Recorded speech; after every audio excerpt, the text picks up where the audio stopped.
surveillance, meaning people who had cancer. So we don't have people who have had cancer before. So this is, I guess, yeah, that makes sense. I think general population, I mean, is there a better term? No. Yeah. We couldn't find a better term. Yeah. And I also wanted to ask, would you prefer we use MCED in the title, or currently we say multi-cancer screening, but would it be better to use multi-cancer early detection tools? Yes. Okay. Because I think more and more people are using that terminology. Okay. Almost like an acronym. Thank you. Does that mean we should write the acronym too, MCED, or is that not a thing for titles? MCED. MCED. It's not like NGS. You know what I mean? It's not. Okay. Okay. So I think, yeah. I don't know. What are we referring to, like in our own manuscript? What language are we using? So in the rest of the manuscript, we didn't use MCD as much, but we used it a lot for the summary and the panel and the discussion. MCD? But I guess, yeah. So Okay. I guess we can like review the manuscript to like exchange all the other mentionings into MCD. Yeah. To make sure we just use MCD overall. Yeah, let's be consistent. Let's do that overall. Okay, sounds good. And that, I mean, that's how people search journals. So our journal becomes more searchable. Just, okay. Yeah. Sounds good.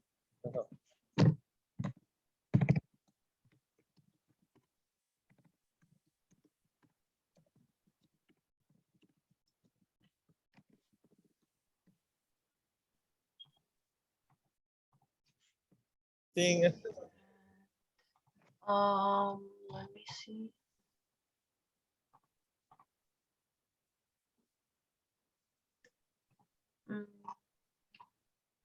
I feel like others would be better if you look at it.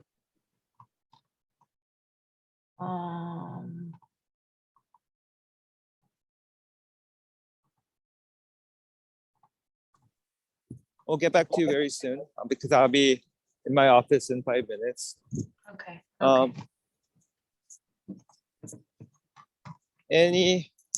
Dean, any updates from you? Hi, Dr. Che. Yeah, so I guess for the case report, the login info that Leslie sent is still not working. So if you're around, would it be okay to just come into lab and maybe just search through your email just to see if that membership number is somewhere? For what is this for? This is still for the case report. Everything's done. We just want the number so we can get the discounted rate for submission. ISLAC? This is ISLAC? Yeah. So.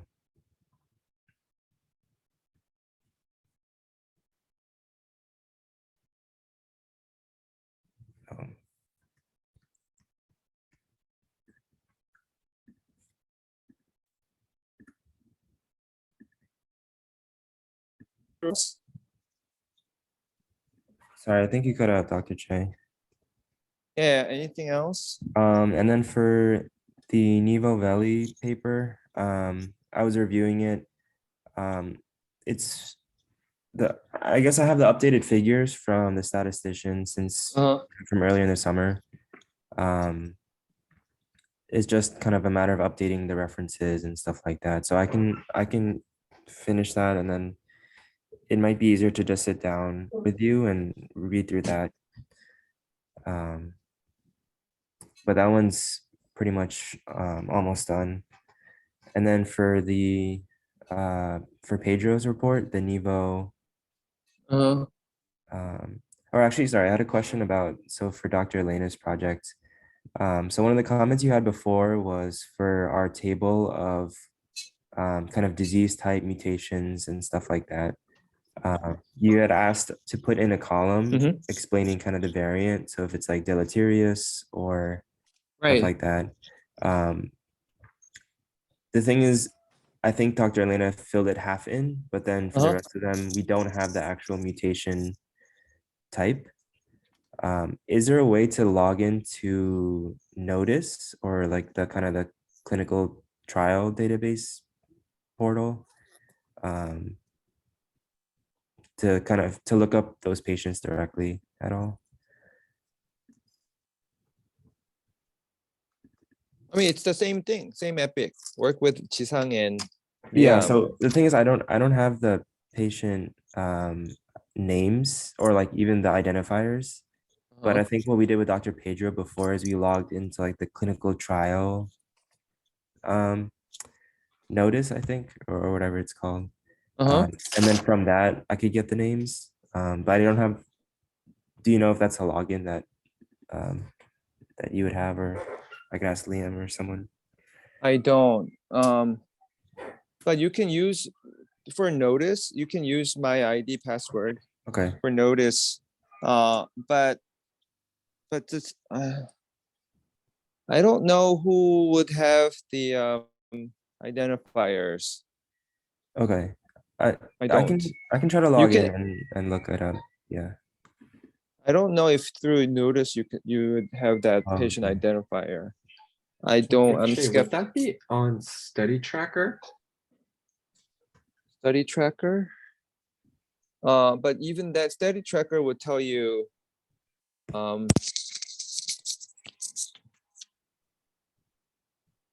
Because I forget when I worked with Dr. Pedro before, when he basically logged in to Notice or Study Track, I don't remember which one, but he just kind of took screenshots and it had the patient name, so then I could look it up.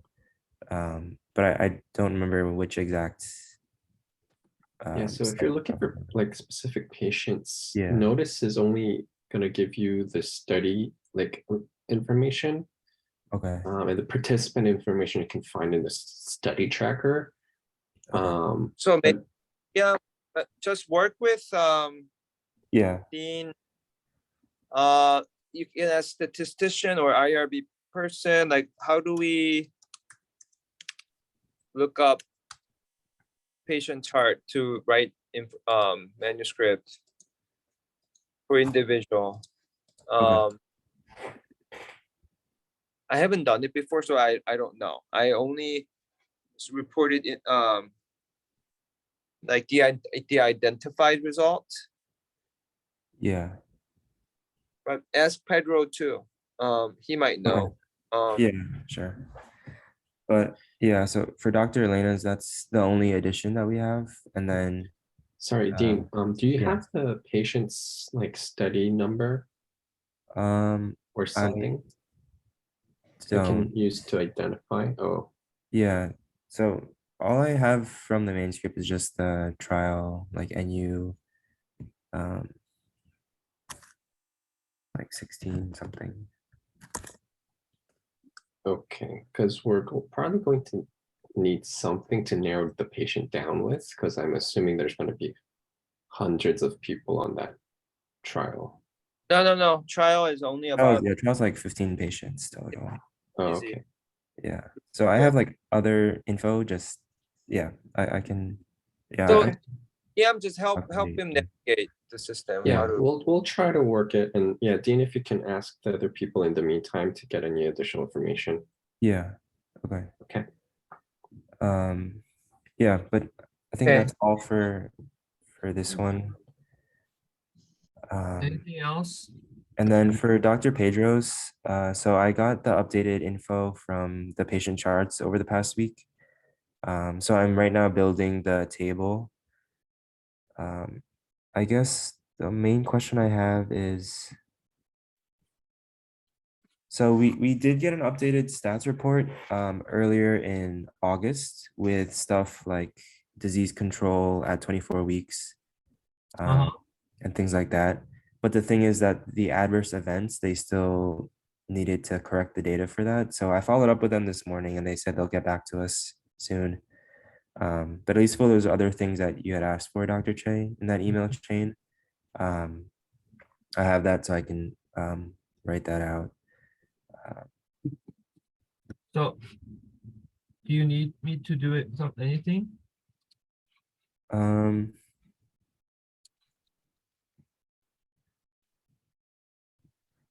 I guess, yeah, because there's still some things I need to fill in, and because these are a little bit lengthier with like the tables and stuff, is there a chance that you have time to sit down either tomorrow or even like Friday between clinic? So work with Liam to secure like 15 minutes of my Okay. time just with you to fill out those things. Yeah, okay. Or it's not ready for that right now, right, team? No, yeah, because there's some things that I'm realizing that I can still update before. Okay, we can find you a 15-minute slot somewhere. All right, thank you.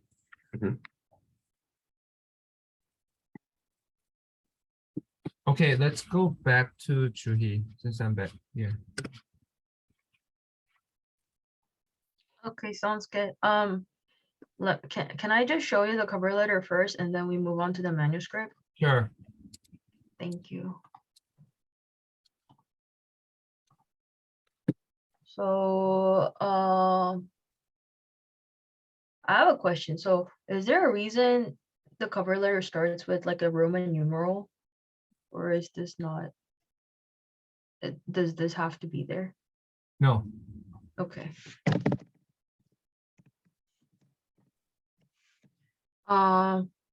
So Dr. Colin Rich is the one in charge, but Dr. Lai is the one we've been talking to.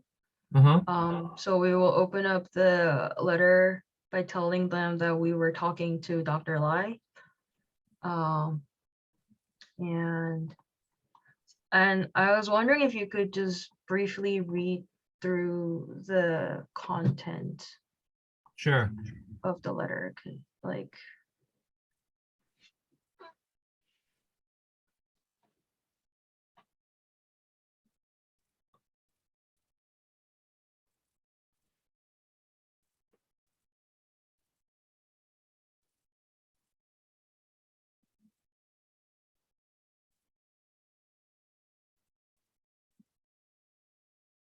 No, I like it.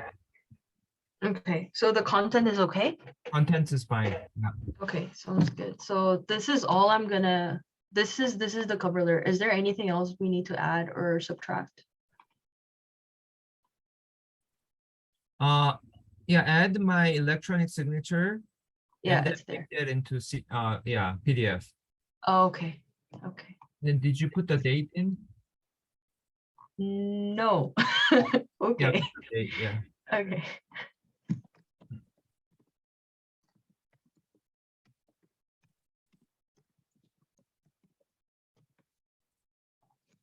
Okay, sounds good. Moving on to the manuscript. So this is the title that we've been talking while you were driving. Could you briefly breeze through and see if it's okay? Is that okay?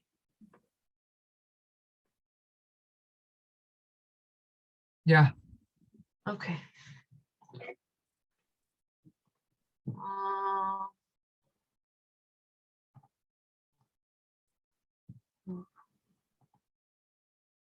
Oh, so Eugene, do you want to step in for this?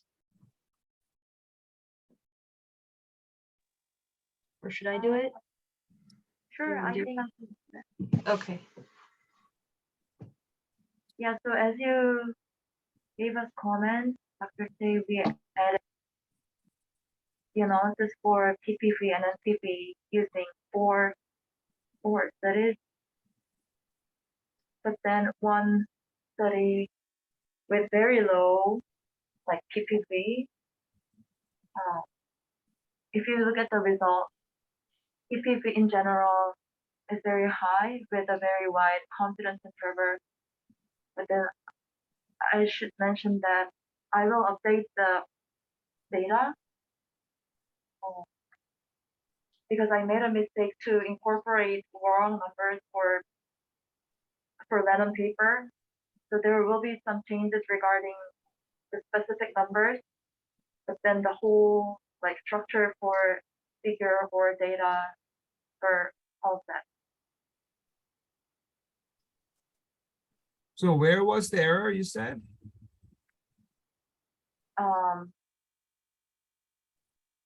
So in random paper, there were 4 columns reporting each different PPV and NPV and sensitivity and etc.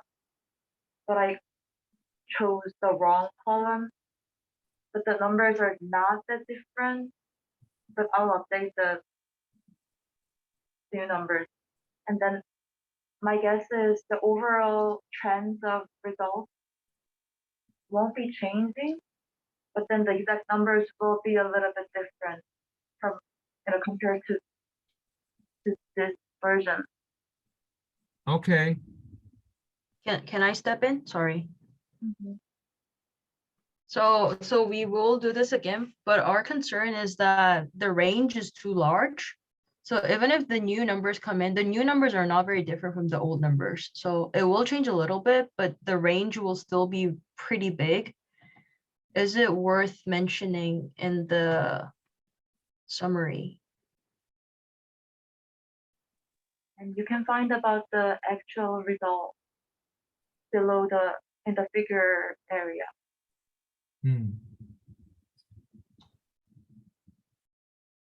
I mean, it's wide, but well, let's see what others have done. How the other, like, the key journals have reported in the abstract? I mean, like, you have to report it everything in the results, but in the abstract, some of them omit the 95% interval? If it's customary, I guess we can.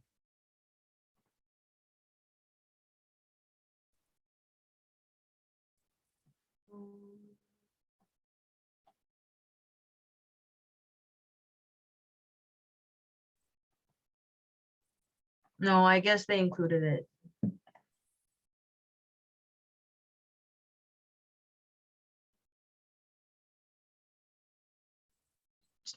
Yeah, I think they included it. So even with the wide interval, you still think this analysis is significant enough to be included in the study?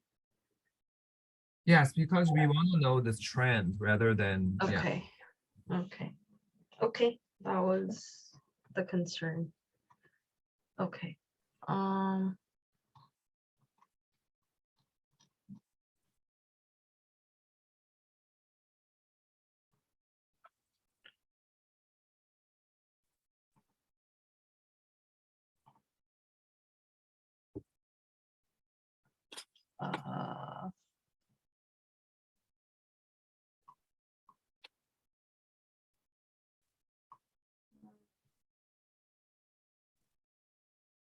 Do we have any questions?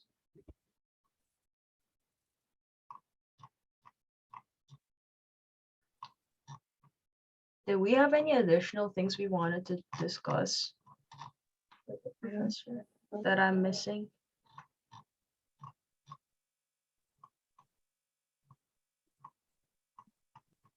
Or did you want Dr. Che to just look over, some of the parts made? Sure. Like,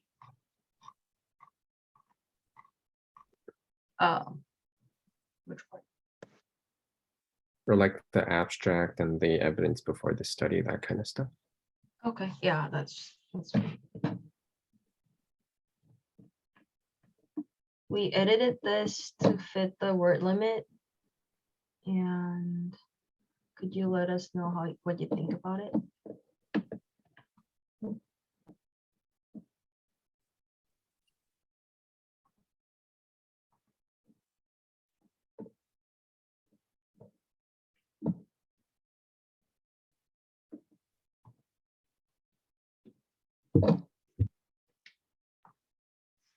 Should I make it bigger? You're good.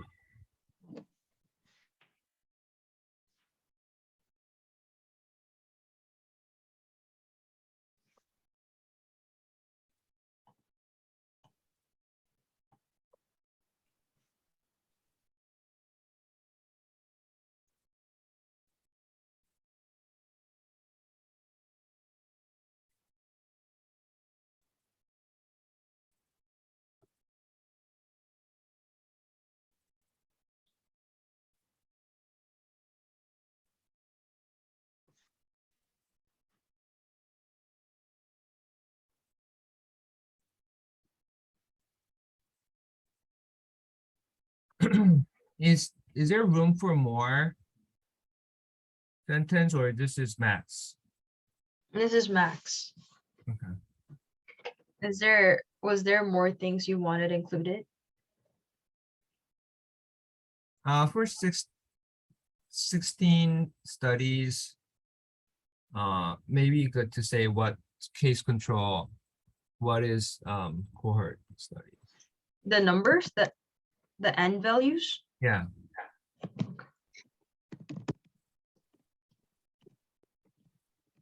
Maybe for cohort studies, you can put n equals something like, there's a third sentence for cohort studies. People would want to know just by looking at the abstract. Mm. Okay.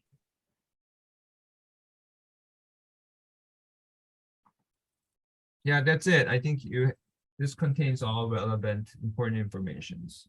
Okay, interpretation goes on to the next page.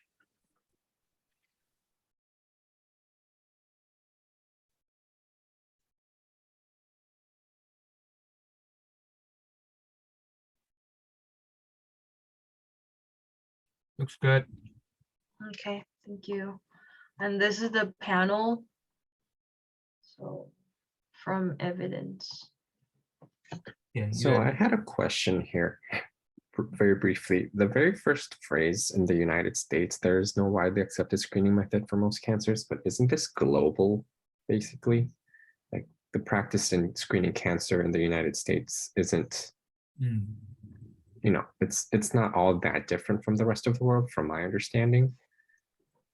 It's not like other countries have additional testing tools that we don't have.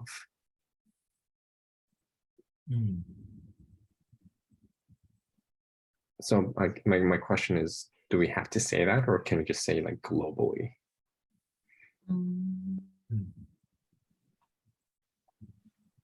Because I didn't think we were necessarily trying to focus this paper to just the United States. That's true. Yeah, Ah, I guess we mhm. could do that. My thought was that like we never know, there could be a small country that assumes they have all the screening tests. And if their government says it and sends it out as a guideline, like, like they have screening tests, like Yeah. it's not like we can say that they don't because it's not scientific. It's just a guideline by the government. So I wasn't sure if I knew all countries. I just thought there could be somewhere. But I mean, scientifically, I think you're correct. Yeah, you change to globally, it's fine. Okay.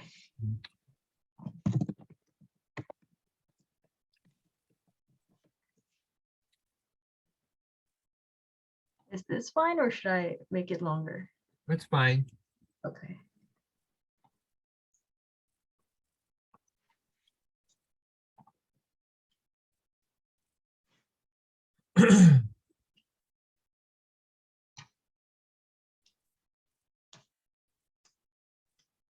Okay.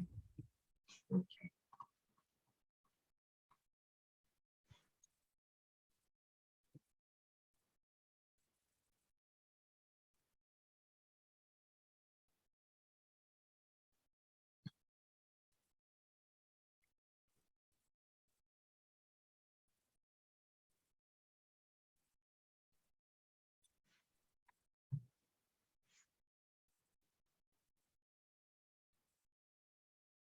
Good.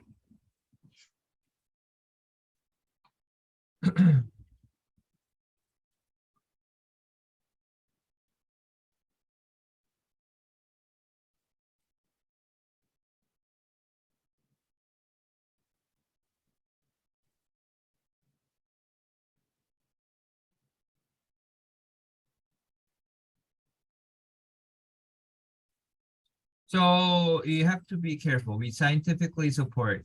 I don't like the Okay. scientifically support.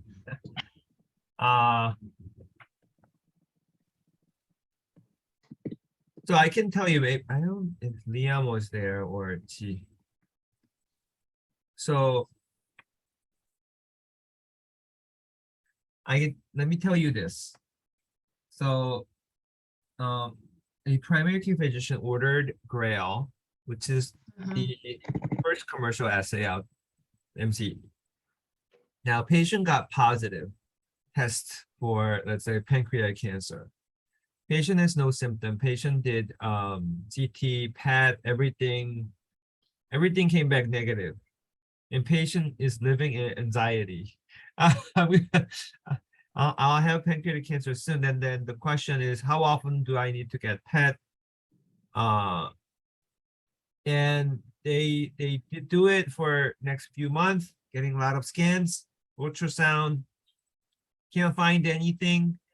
And patient gets a lot of mental distress. And the primary care physician now has tens of patients like this in his clinic.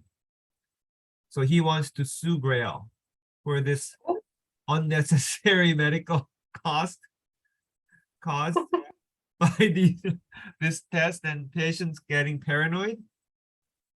We know this patient is not 100% accurate, right? Yeah. So he's tired of ordering, and patient is like, I don't have cancer. Why does this come out as I have cancer? And I waited 6 months. I did multiple CT scans, paid for those because it doesn't, have indication. So yeah, they're trying to sue GRAIL. Okay, so this is how important. That's why this is becoming an economic burden Oh. to the society, and it's happening. This is like they want to sue GRAIL if this continues to go on. Yeah. So that's why it's important to say, company will say my test is accurate. Okay. The primary doctor who wants to sell the test or get any kickback from the company will want to test it. Okay. Paranoid patients who wants to know they are cancer free want to get tested, but then people with with common sense, general population, need to know from someone like us. We don't have any conflict of interest here. I don't have stock in any of these companies. Probably all the authors do not. So coming from a reliable academic institution with no conflict of interest, what is our stance? So, Yeah, I don't think we want to say I think it's ready for prime time, but it's not quite ready yet because of all these the cost and the anxiety it will create. So as a society, we need, this is an ongoing, discussion. And then society like America could be ready very soon versus UK may not. Like, that's true. and let alone third world countries, they will never be ready to have this part of their routine care because of the cost. So I think we just have to be very cautious and euphemize. Don't say endorse, support. Just say this is going to be a reasonable or applicable.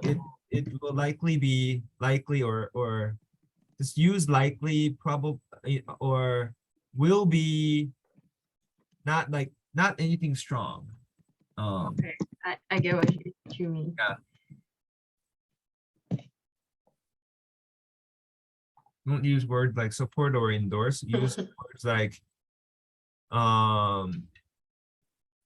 it will become a promising strategy, or it will. Okay. Yeah, just think about. Okay, sounds good. Yeah, I think it's performing better than we think, but to be really incorporated into the daily practice, Mhm. needs more fine tuning and social issue discussion and all that. So yeah, just be cautious because the reviewers, you never know, the reviewers might be very skeptical of these tests. That's true. Yeah, Yeah. so if you write anything more, like one direction, then Yeah. I'll slash it. Yeah. Okay. Okay.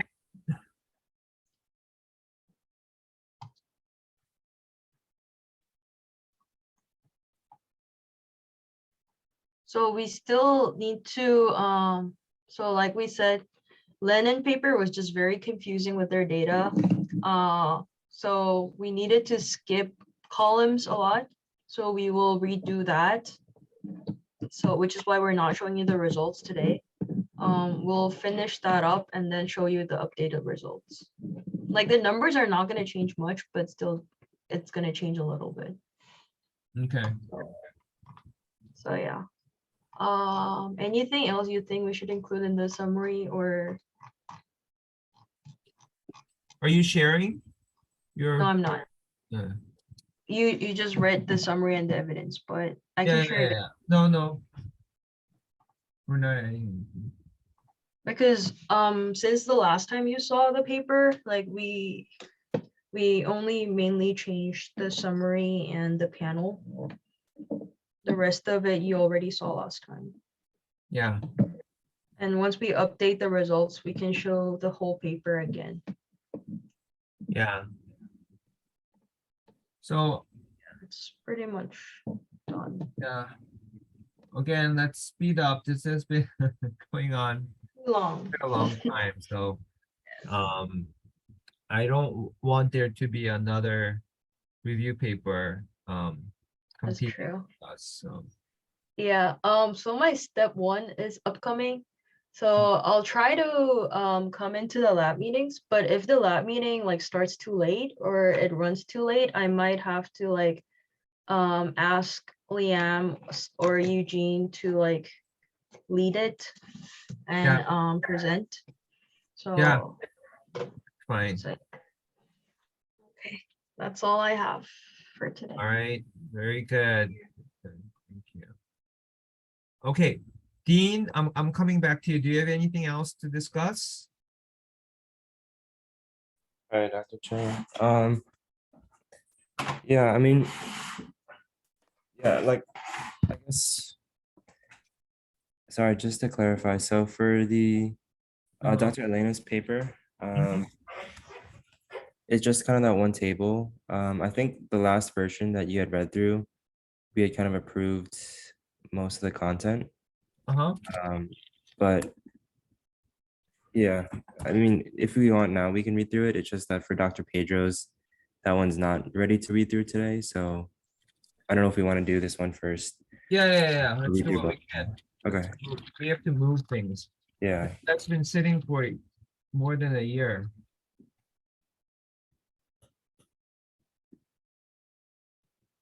Did we decide on the journal? So this is, you gave me a couple names. This is just kind of the recommended order that we organize based on like impact and stuff. So I think the way we have it now originally was prepped for JITC, but I can review the submission guidelines and everything. But we have a cover letter ready for JITC at least. But I can modify that to fit the others. But I think we wanted to start with clinical cancer research and then kind of go from there. I think we can do JITC. Okay. I think, yeah, the only thing is I'll definitely email the editorial staff first because just looking on their site, it seems like they prefer phase 2, phase 3. So I just want to be sure that they would consider it. Oh, that's what they say. That's what their website says. So I'll just double check. Yeah, just ask them. Yeah.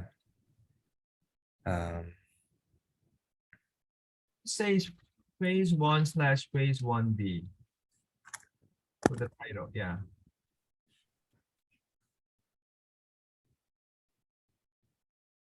Okay.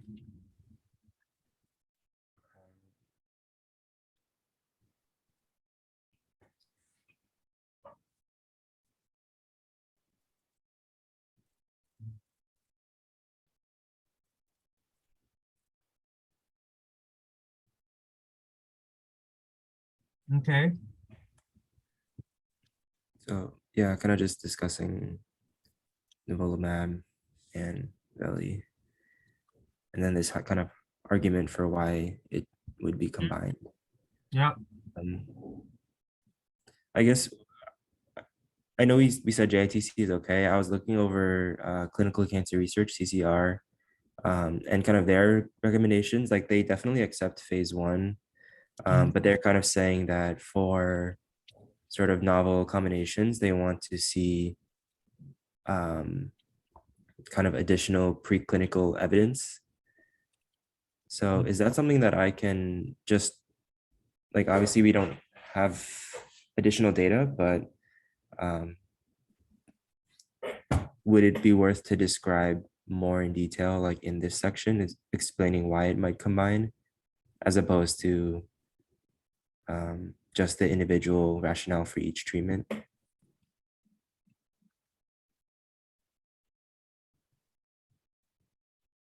it's not, they're talking about preclinical data we are generating, so you don't Oh, have to say anything.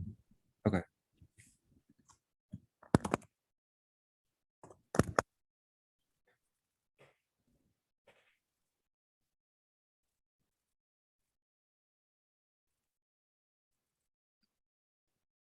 Okay, And then patient population info. okay,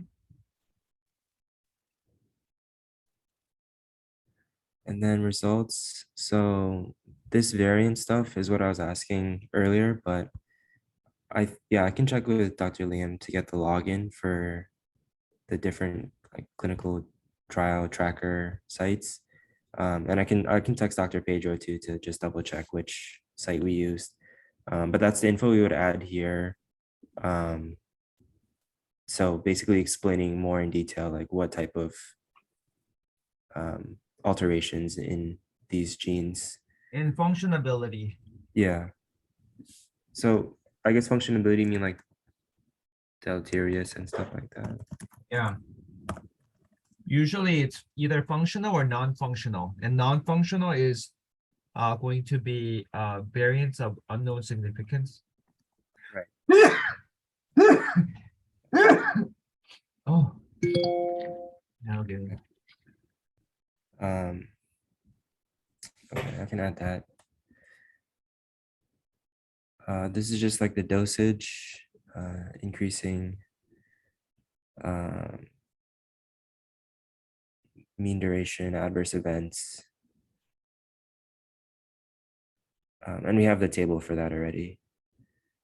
Hmm.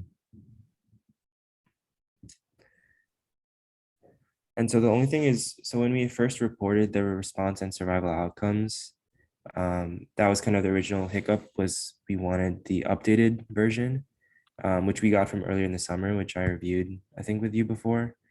But the thing is, for those ones, we figured out why they were, because there's 15 total patients, but they, for PFS, they only reported 14, and then for overall survival, there's actually only 13.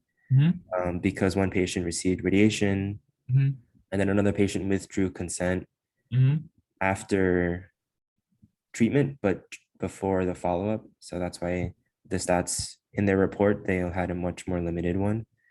So this is like, Is that all described in the method? yeah, or it's described in this section in the outcomes. I guess I can add it to the methods too, right? Yeah, I think method is better. Okay.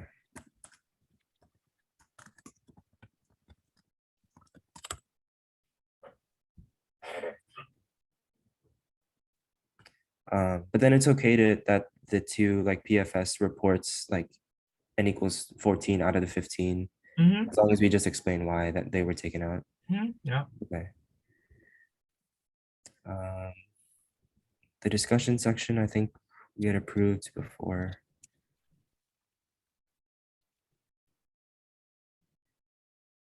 And we had this, we had this one patient who like, better response or more stability.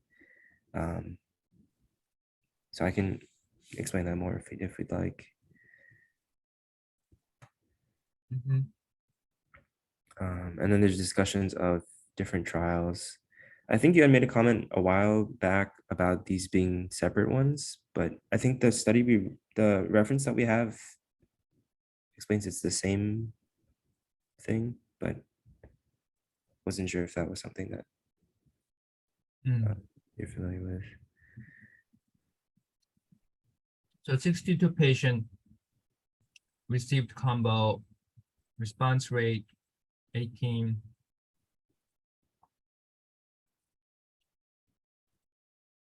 What about, I guess for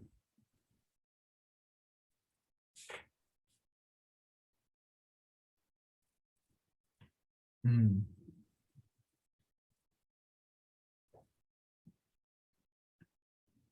So it says ovarian or triple negative. And Yeah. you put only ovarian there. Oh, okay. Oh, Is there a reason you omitted breast? um, I don't remember. I can check the reference and I'll update it. Yeah. Yeah. And if the Oh, no. Yeah, so sorry. So that's this next paragraph.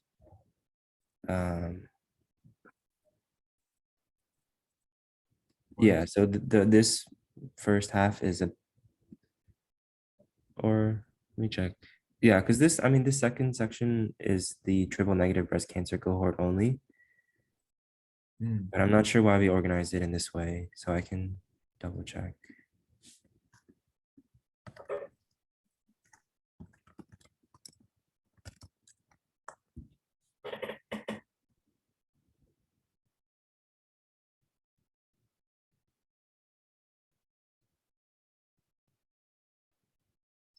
Hmm.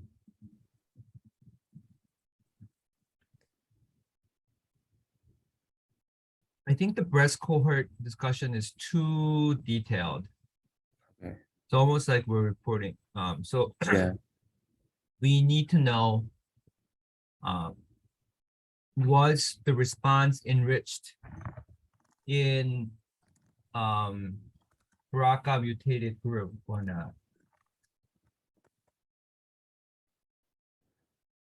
okay. And so we don't have to report like the disease control rates and stuff like that? Or, Um,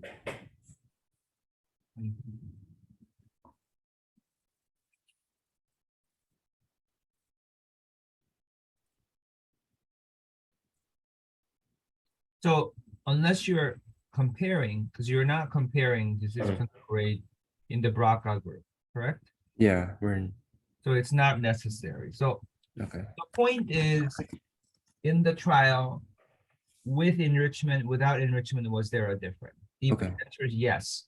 To say it yeah, first, in this trial, there was different or there was not any difference between the BRCA mutated group and no. For example, response rate for unselected were this, BRCA selected was this. Very simple, right? yeah, So I mean, this to me reads like, oh, you're reporting another study. right, okay, Everything. So be very focused when you cite something, not describe everything. Now, PDL1, why is PDL1 important part of this discussion? I'm asking you. yeah, because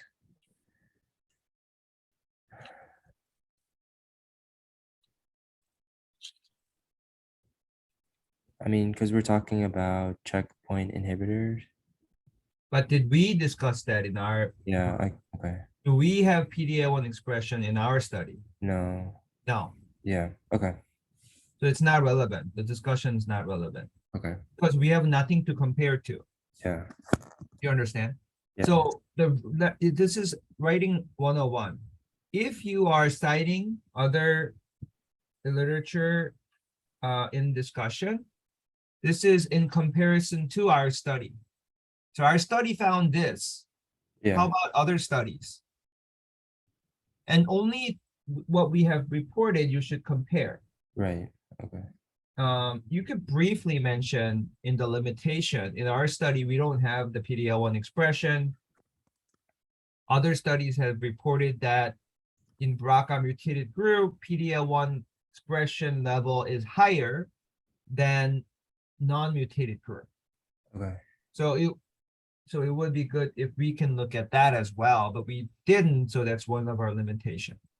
Would, know, You yeah, understand? Yeah. yeah, yeah. Would it be worth to, like, because we have to look at the patient charts anyways, like, I know we didn't do any analysis on PD-L1, but if we collect like PD-L1, positive or negative for the patients, would that be something that's worth doing to add to our discussion?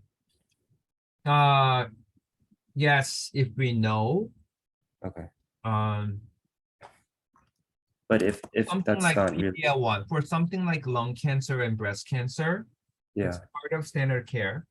okay, For I guess for triple negative breast cancer, it's part of standard care.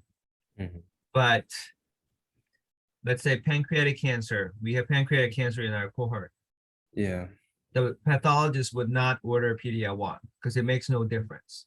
yeah, Patient care. So I think the reviewers would want to know. So if you're going to work with Liam to find the patient identifiers anyway, yeah, I would suggest that you look for PD-L1. So there's an Okay. in-house one, in-house, yeah, Northwestern one. There's Tempus. There's Foundation. yeah, Sometimes they report PD-L1 in a separate report form, not the NGS form. They have their Yeah. separate PD-L1 report. So Yeah. look for that because they would even do it in pancreatic patients if those set tests were sent. okay. Yeah, I can check that. And report it. Yeah. So basically just like what % of patients are, positive or negative? And then would I have to do any analysis like relating that status to outcomes, or that's too much? Or just can I just speak more generally, like general trends?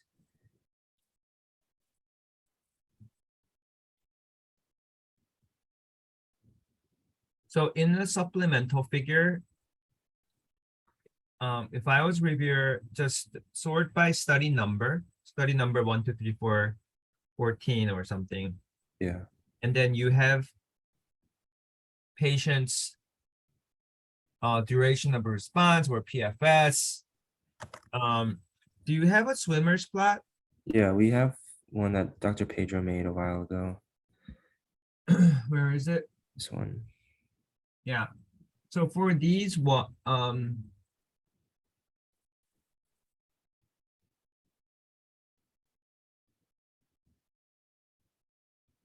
well, let's just make a table. Table showing supplemental figure, supplemental table. You see patient 1 to 15. So why don't you make it so that there is it's all de-identified, but you can say put patients PFS as a number, Okay. and then put variant, and then put PD-L1 expression level. And if you're looking up, you might be able to find TMB. Okay. Yeah, put TMB value there if in the NGS report, because I think reviewers might ask. Right. And Okay. then you can put not available for anybody not available. The Yeah. test was not done or something.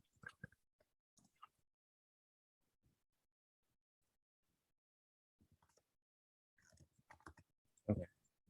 Okay. Yeah.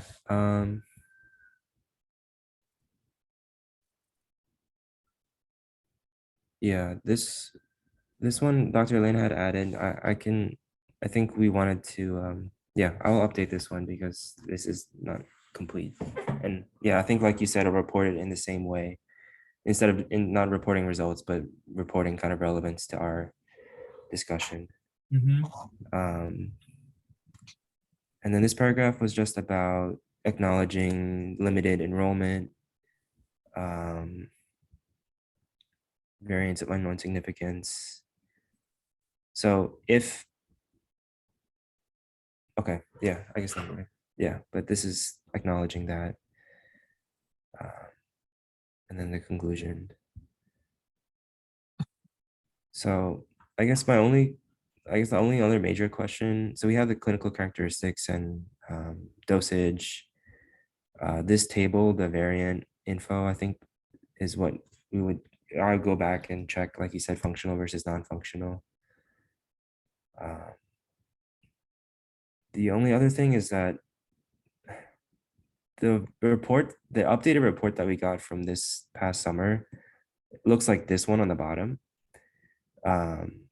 And that's compared to the old versions that they sent us, I guess before I even started on this project, which is on the top. Just visual, like presentation wise, should I ask them for a updated looking one from this bottom one? Because some of the info is cut off. We don't have kind of the gray sort of confidence interval info.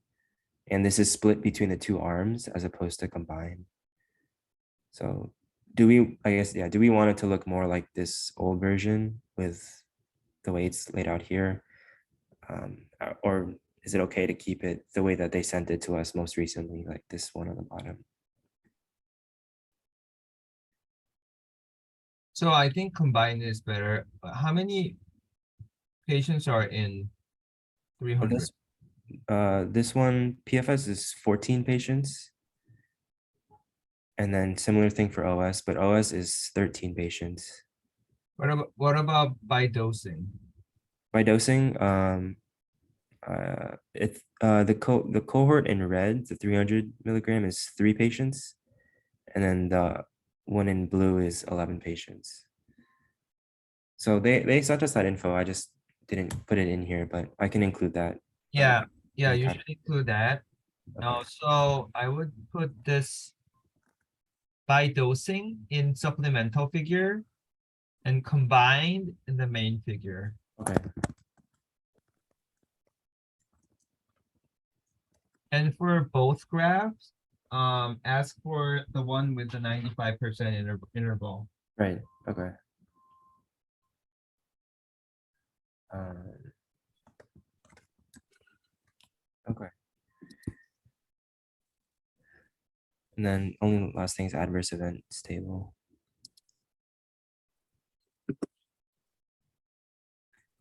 Okay. And then I guess, are there any areas of the discussion or even like methods results that we want to expand on more? Or do you think that's not necessary? I think it's okay. Okay. But I'm afraid there may be more clinical trials asking this question, PARP inhibitor plus PD-1 inhibitor, Okay. not just the one you mentioned. Yeah. And it has to be more like a mutation based, right? Yeah. So look for those in Google Scholar, PubMed, and if you find something that is worth mentioning that has recent report, because you only cite one study. I think there are many that are out there. Yeah.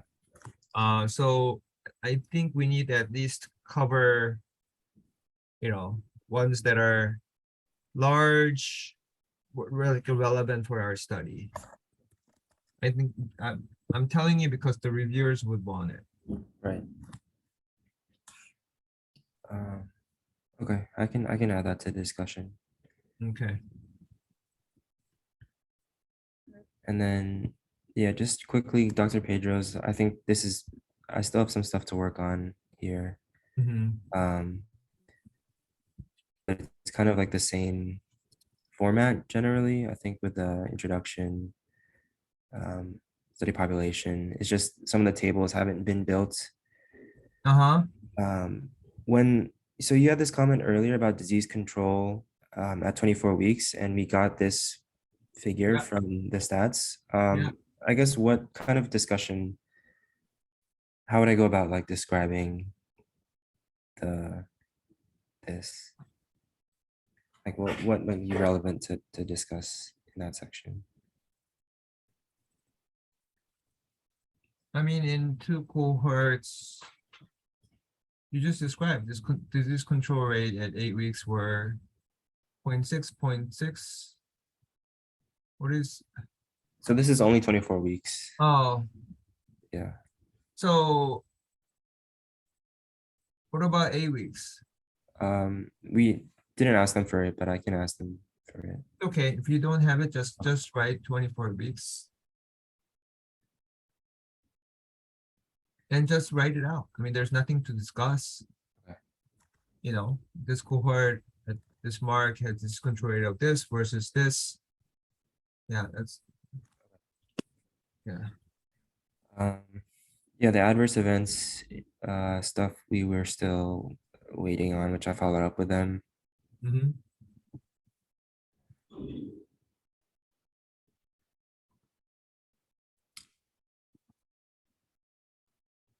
I think so. There's this section here where Dr. Pedro wanted to add in something about single drug PD-1 inhibitor, I think. Percent of patients that are primarily refractory. Okay, I'm not sure. I can double check this. I'm not sure what he wanted to ask. And then, yeah, in our results kind of discussion, just the stuff that we were going to add, we want to acknowledge the limitations of a small sample size, similar to the Nivo Valley trial. Mhm.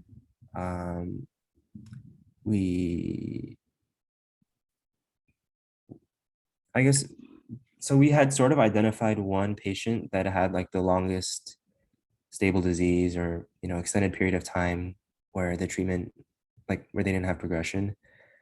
And I think Dr. Pedro had kind of asked me to say if like there's anything special about that patient and try to just explain that a little bit more. About which patient? We had identified one of the patients from the list. We didn't discuss it yet, but he said that if there is anything that's really relevant from that patient, then we should just kind of discuss it as like, oh, this is the patient who did the best. What are some like ideas around why they might have done well? I guess when doing that search, which stuff should I kind of focus on for that might be relevant for that patient?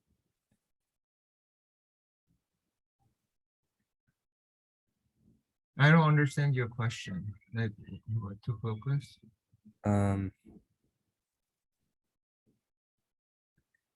Yeah, okay.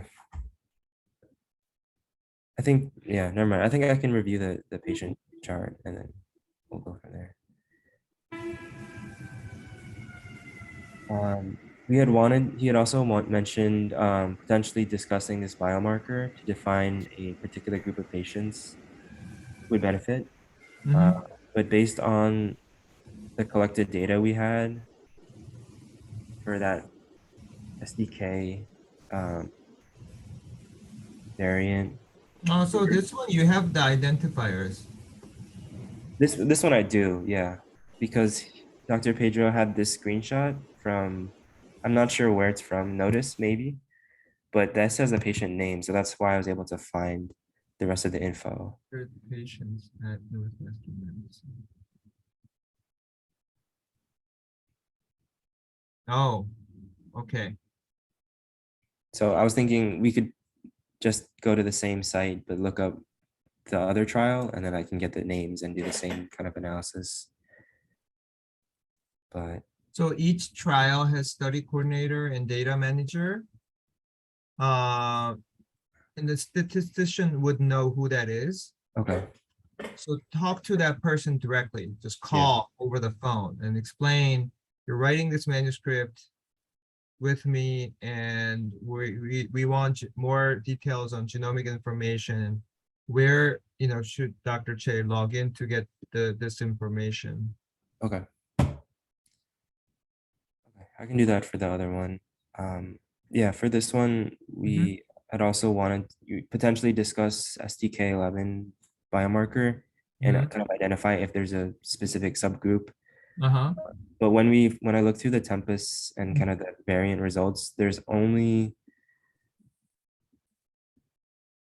2 patients that are included in analysis that had any presence of that. Do you think it's still worth discussing like that more in detail if we don't have more patient evidence to support it? Because So- we do have the collected info on these variants and these mutations. So the It's only 2 question is, how did these 2 patients do any different compared to others? Yeah, and is that related to this biomarker, or could we say that it might be related to this? No, we cannot. This is Yeah. all hypothesis. Yeah. So is it different or not? I'm asking you a question. Oh, Are those 2 different than the other? I don't think so very significantly. So do you Oh, know? I'm sorry. Yeah. So one of them, so this was actually the patient that we identified as doing the best for the longest duration. Mhm. Yeah, the long treatment duration, remaining the most stable for the longest period of time. And she had the presence of this STK11. So that STK11, S2440S, B243 frame shift, Yeah. see if that's functional. Okay.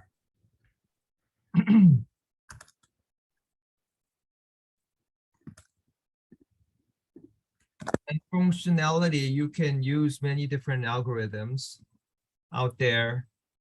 One I use is Revel, R-E-V-E-L. And you know of our previous publication that Eugene Kim published. Yeah. So that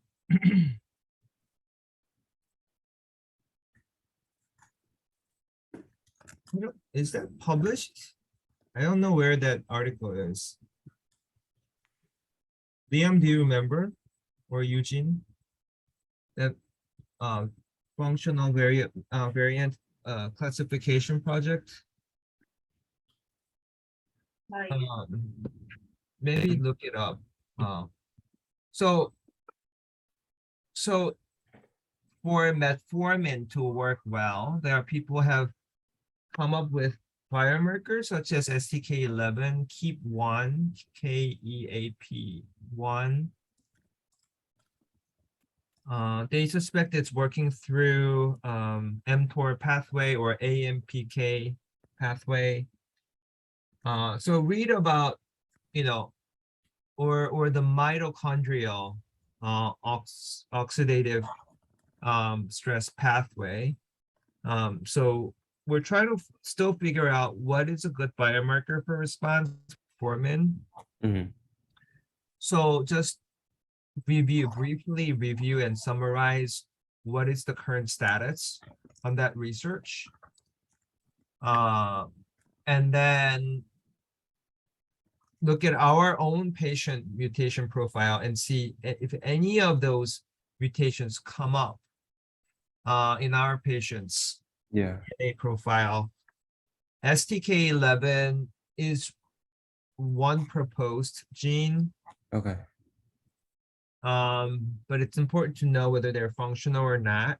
And right now, you can't say this group did better. You could only say, our 2 patients had it. They had both functional and they happen to have longer PFS than other patients or something, you can describe that. That's all you Okay. can say. Okay. But it's a very important discussion because this is how medicine makes progress. It's all anecdotal until you have a trial that shows some signal, Yeah, and then you plan a next. If I plan a next trial, I'll only enroll patients with STK11, right. then give them metformin and see what happens. Yeah, Then you generate another level of data that might lead to guideline change. yeah. So it's important to see what others have done. Okay. Okay. Okay. Yeah, I can do that, especially because we collected all the stuff from Tempest and Garden and stuff like that. Yeah. And then the only other thing we were gonna add discussions of other trials. There was like one or two that were ongoing or unpublished, but we were aware of them, so we'll just bring them into discussion. Yeah. And then, yeah, similar tables. Yeah. Okay. So yeah, I'll still talk to Dr. Liam, and if you have more time later in the week and the revisions are done, then if we can sit down again. Yeah. Also take advantage of the time you're in clinic.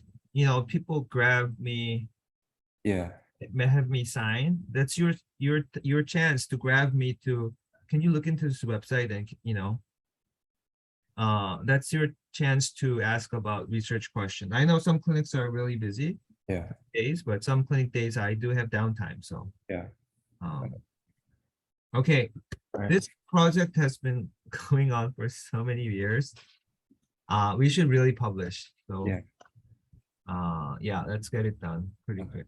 Yeah. Thank you, Dr. J. All right.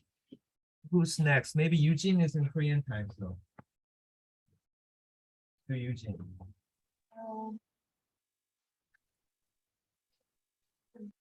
Time I checked regarding PD project.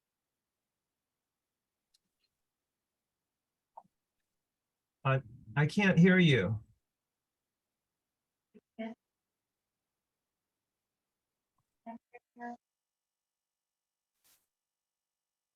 you hear me now? I can't hear you.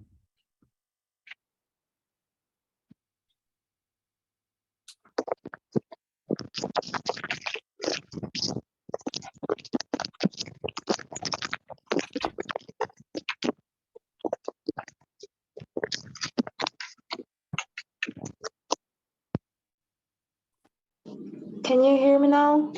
Yes, now I can hear you. Okay, so, and you can see my screen, right? Yeah. Yeah, so I'd like to give you some update regarding HPD project. So, I think in the previous, 2 weeks ago, you gave me a comment regarding we should treat PFS and OS differently regarding this data. So yeah, let me just, so I performed multiple logistic regression for PFS because we only considered one time point. And then, so based on that analysis, I was able to pick some significant variables for each different PFS and OS. So, and if you look at this, so I ended up separating PFS and OS kind of table. So based on the univariate analysis for PFS, let me show you the original results here. Okay, so PFS, although it looks at same table, it's shown in the same table. I did analysis differently. For PFS, I did logistic analysis. So I put that in, so it's OR basically. Odds ratio. And then if you look at the results, treatment lines and gender and brain, bone, liver metastasis were shown to have significant, marginal for some variables, but still, yeah, those are shown to have statistical meaningful results regarding hyperprogression, progression, which was defined as the first time progression, the progression that was evaluated the first post-treatment CT scan. So I made a model based on these variables. So here I did multiple logistic regression analysis, and then weirdly, all the statistical significance disappeared weirdly. So I'm sorry, I didn't finish up my table, but I can show you the raw results here. So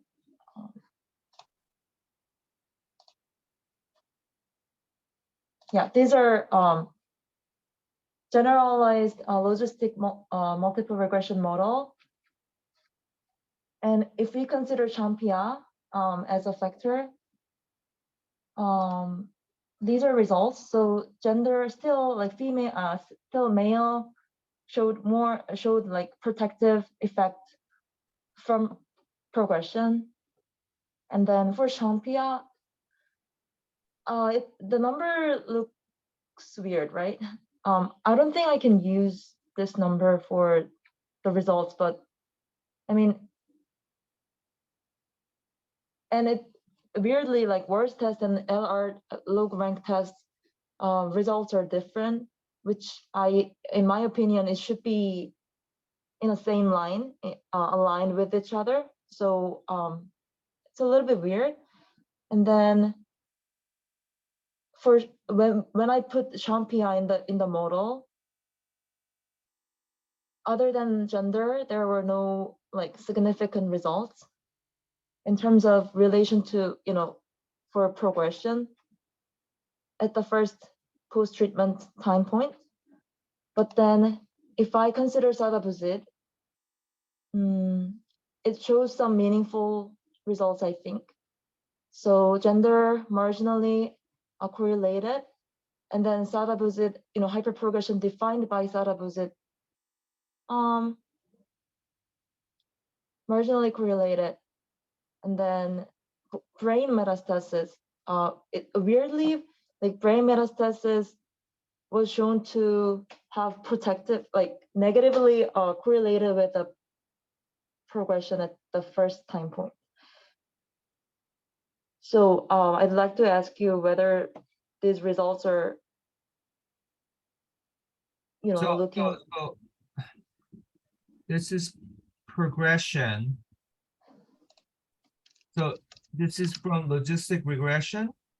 Yes. This is not time to event. This is yes or no. Yes. So for Champia, by definition, to be hyperprogression, you have to have progression, correct? Right. So you cannot have that independent variable, Champia, for this analysis. I You see. can do this analysis for OS, which is different. They can have hyperprogression, but they not. But doing OS as odds ratio doesn't make sense. First of all, it's the Right. time is important. So Right. doing hazard ratio for OS makes sense. Doing hazard ratio for progression-free survival makes sense. You cannot do odds ratio for PFS when the hyperprogression definition already contains progression. You understand? Okay. I understood. But then what about the satabuzid, which doesn't have hyperprogression component in the definition? Do you So think? it is feasible, but because we're not doing Championne for that inherent error, Mm-hmm. I don't think just doing Sada Buzid, you know, means much. Okay. But I'm just debating whether we could just add that in the supplemental and briefly mention one sentence about it.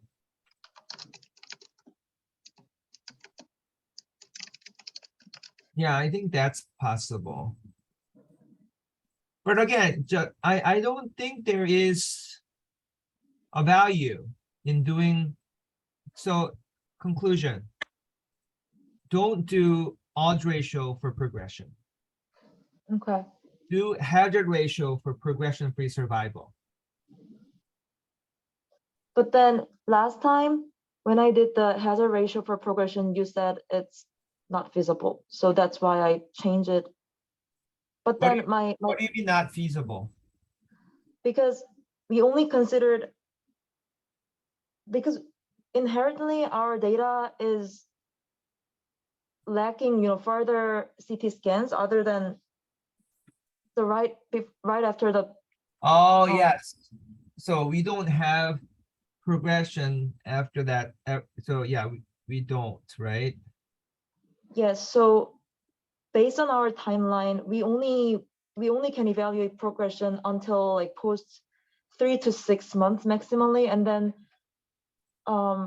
so I kind of thought that what if we could just limit our definition of progression to just post, progression at 3 months or progression at 6 months. By doing that, we can still utilize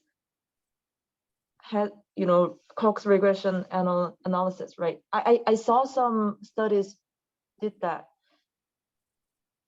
At least I'm not sure whether they did that regarding hyperprogression, but while looking for some studies, like I noticed there are some studies who define their progression-free survivor at some, specific time points. But yeah, if we decide not to use like progression data, I mean, it's okay for us to have only overall survivor table as shown here. It's already done, and it has hazard ratio here. So So yeah, and let's just do overall survival for that reason. okay, so I will have this table into the abstract as well. Yeah, Abstract for CC. So yeah. gotcha. Okay, so then this is that's part. That being said, I haven't finished it making CC poster because I didn't know which table I could incorporate. If you look at this, do you think it's okay to contain, PFS graph? It would not be, right? Maybe we should delete PFS. No, PFS is fine.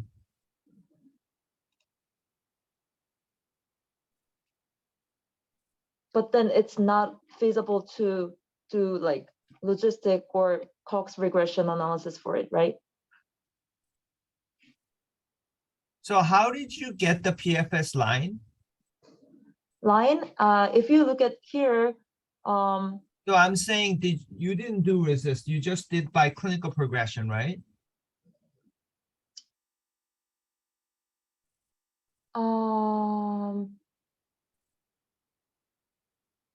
clinical, no.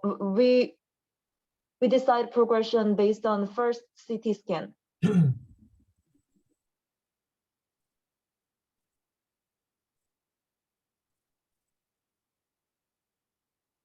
I think it's not feasible to put this to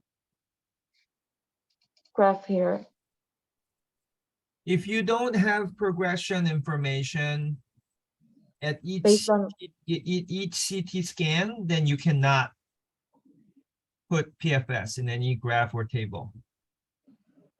Yeah, I only have progression detected by CT scan evaluation, not like clinical consideration. So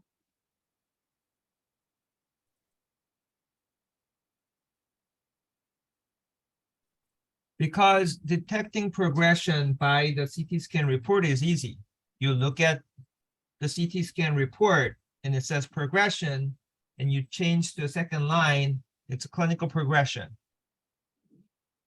I mean, we've done all our studies, very strat and every study like that. We didn't do resist measurement for all CT scans. We did not. Do you understand? Yes. So I think having clinical progression is not that difficult. Mhm. And I think people will need that kind of data. Mm-hmm. It doesn't have to be resist, but clinical progression, enough to change to the next therapy. Okay. At the time point of first post-treatment CT scan time. Because you have data of line of therapy change. And you can go, you don't have to review all the CT scans. You go to the CT scan of when the therapy changed. And just confirm, because there's gonna be two reasons for change. One, patient had really bad toxicity, though they had to change therapy. The other is they really had progression. So then you can put that progression date. So define clinical progression. Let's say if we have that data, do you think you mean that I can do hazard PFS. ratio analysis for that? Yeah, then you can do PFS. I think the reviewer would want that. Because why not produce PFS? It's easy. We have it for all the very strat papers. Okay, just to correct, in the previous meeting, we concluded that let's not, because if I remember correctly, you mentioned that to do PFS, we have to look at each, this post-treatment CT scans, during all the time, not just for the one time. So That's I why thought I said if we define progression as resist criteria, dictate. Okay. If we say progression as per clinical progression, which is defined by tumor growth enough to change treatment by the investigator, then you have a very easy way of defining progression. You already know the dates of the first therapy, second therapy, third therapy, and that's going to be your progression date.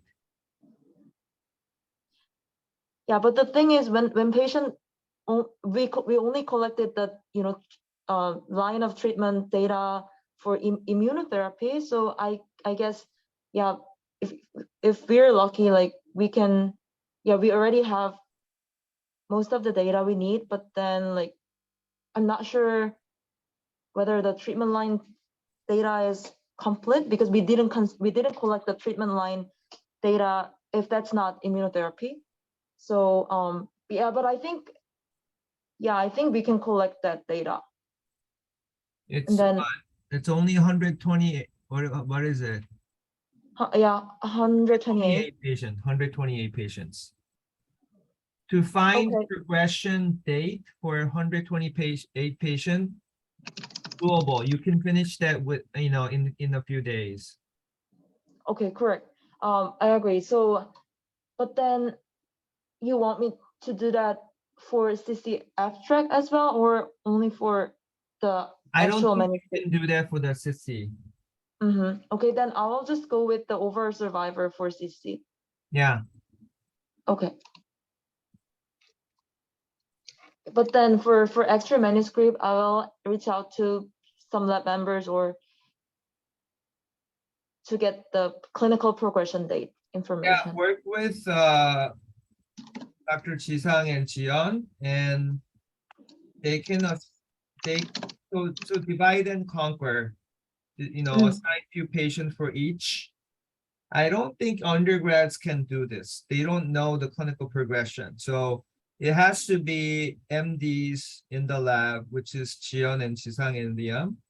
So just divide and conquer. I think we need this data. Okay, for the extra manuscript, Yeah, and then they can all be co-authors of this paper too. of course. Dr. Okay. Chang, I have one question. Yeah, When we check the clinical progression, can we just define it based on the change of the regimen? Or is there any specific comment in your note? usually they're so it's either toxicity or Mhm. clinical progression. So it doesn't have to be symptomatic progression. Uh-huh. Clinical means radiographic or symptomatic progression. Dr. Chia, I have a question. So in clinical settings, there are much more complexities than I expected. So what if, I know it might be a just rare case, but what if radiographically patient got progressed, but the care provider decided to remain on the same treatment, because of other reasons. Maybe they might be concerned about like toxicity for next treatment regimen, something like that. Or don't we have to consider that kind of rare case? Or So patient as in many cases like TKI, there's a slight progression, but I can still continue that patient on the study. So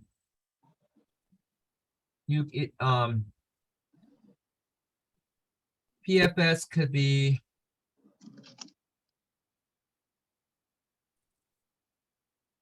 so even if the scan says progression, even if it's slight progression, if they didn't change therapy, it's not progression. The clinical Okay. progression is when I change therapy, not because of toxicity, but because of the overall benefit that the study is providing. got it. Okay. Yeah. So if we can focus on the detecting change in treatment regimen, and then we have to rule out that's not caused by toxicity, Yeah, then we can. but Okay. it has to be the scan date. Okay, the progression date should be the scan date. Yeah.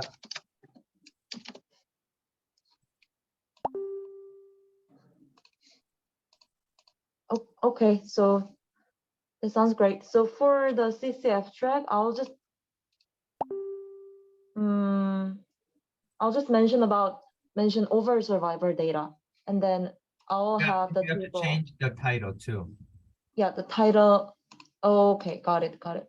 So how many abstracts are you presenting at CC? In total, because Junie will, Dr. Junie, she's assigned as a presenting author for 3 of hyperprogression abstracts, one of which I'm making right now. And Junie is in charge of second abstract dealing with the risk factors for hyperprogression. And then I'm making the third one regarding prognosis. And then Dr. Arnie is making the very first one, which is about the prevalence, comparing prevalence using different definitions. And for the we other have a 2 total of 5, 3 regarding hyperprogression, and the other 2 is with TMB and the MRD. Yeah. And then TMB and MRD? TMB is the project that was led by Dr. Jor Park. So we kind of collected more patients, increasing numbers of subjects, and then we reported that. And then No. for MRD, So that, who's in charge of that TMB paper? paper itself, like I just finished it abstract, but But we need someone to write the paper.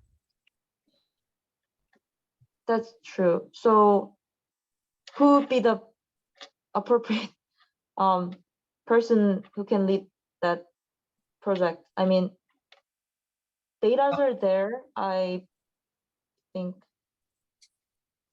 Yeah, So I think we we have can write. many more projects than people here, so that's the problem. And Dr. Joe Park is busy with his residency. I don't know, we need volunteers. I can assign it to any one of you, but I would rather get volunteers, so. Eugene, for the co-authors in that abstract, start asking people if they are interested in finishing writing this up. Mhm, Um, I will. Yeah, and I wish I can offer my help, but I just don't have the bandwidth. yeah. So let's see, TMB. And we have, what's the, we recorded response rate? Response rate regarding TMB, no. Actually, if you remember the. No, it's just the executive- concordance, right? Gardent Yeah. and, yeah. Only concordance, yeah. Okay. Only concordance. And then I've heard that there is a kind of society or the journal that's called liquid biopsy, because we're dealing with the TMB. I think that journal or would be kind of approachable. Yeah, send it to me. Or you can, yeah, you can show me what that is. I've not heard. Oh, yeah, but I've not actually looked at that. You have to In write. detail. Yeah, journal. I will update you soon. So, I just heard that from someone. Yeah. so Liam, Chisang, and Eugene, I want you to, follow up the projects and make sure for each abstract, who is the lead author submitting the paper. Abstract is abstract. We need to find people who has, passion and responsibility to finish the project. So I know some people just submit abstract and leave our lab, so we need continuity. Yeah, So- if no one comes up, yeah. So until anyone steps in, Eugene, you are in charge of writing it up. Uh-huh. But if you find a partner, let me know. We can always assign it to, different people. Of course. MRD, who's in charge of writing that up? Me and Sungmi are kind of leading that project. Is Sumi writing anything or is she busy? Yeah, I think she's busy right now. So I'm still contacting with Natera people. It's a real world data, so we noticed so many kind of Mhm. tricky things that we have to deal with, if you noticed in the email. So it's good to have more patients. It start from around 20, but we ended up having more than 30, about 35. But then I noticed there are some patients who actually don't fit the definition or eligibility for this paper, who have MRD testing Yeah. Around the time of progression or something like that. So for all these detailed questions, bring it up in the lab meeting. We'll dissect and I'll give you answers for all these patients. Okay, But So, same thing, because Sungmi's not coming to our lab meeting, you are the one in charge of MRD paper. mhm, And one who carries on, submit, and publishes will be the first author. got it. The Yeah, first I mean, author says, I am done, I am not going to publish. I will, sign out to someone else. It cannot be first author. Based on the work they do, they can be equal contribute first author, but they can't be at the front. To be at the front, you will need to show persistency in carrying it till the end. okay, So yeah, I'm trying to that- do that for MRD. Yeah. Yeah, That's our rule. So for TMB and MRD, I think Eugene, you are still in charge. And going back to the hyper progression, yes. who's writing it up? Dr. Jian helped us to have some structure I'm for just helping. paragraph. Yes, and Arnie, And Arnie Arnie and and- Eugene is writing right now. Okay. So we divided into 3 pieces and got 3 abstracts in, correct? Yes, But this is all in one paper. yeah, we're going to incorporate all the things in one paper. Okay. Okay, So, yes, who is yeah. actually going to SITSI? Is Junie Dr. Jian, or Arnie going? Or Eugene, Junie, are you going? I'm still deciding actually.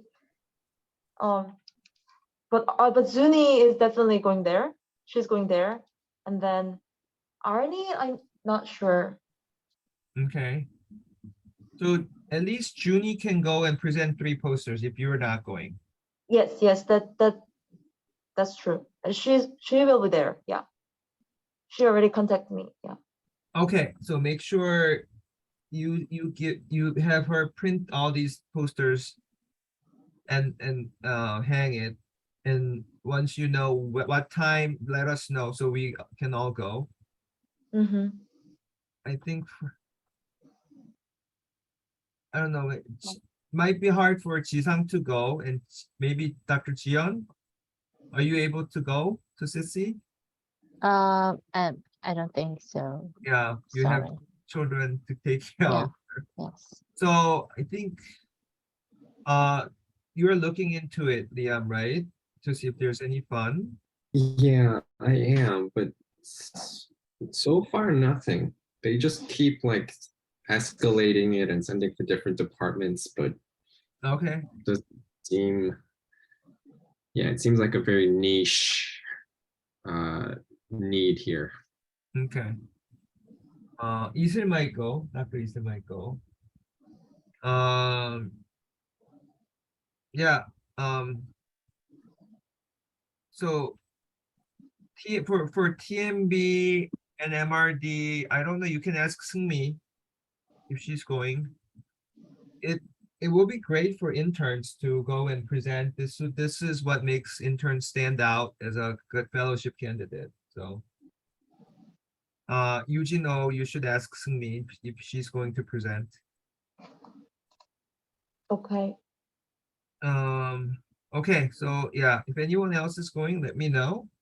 I'll be there Wednesday night, Thursday, Friday, Saturday. I'm coming back. It's in Boston. And then AACR is in Orlando. AACR is Orlando, so I'll be going to that one. And then the ASCO is Chicago. ASCO is in June. So, and then SWOG meeting, I'm going, which is going to be probably San Francisco in April. And then there's a fall meeting in Chicago. So that's it.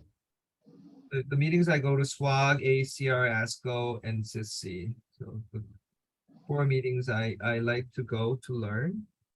And then there's a World Long, of course. Next World Long is in Singapore. September, I think.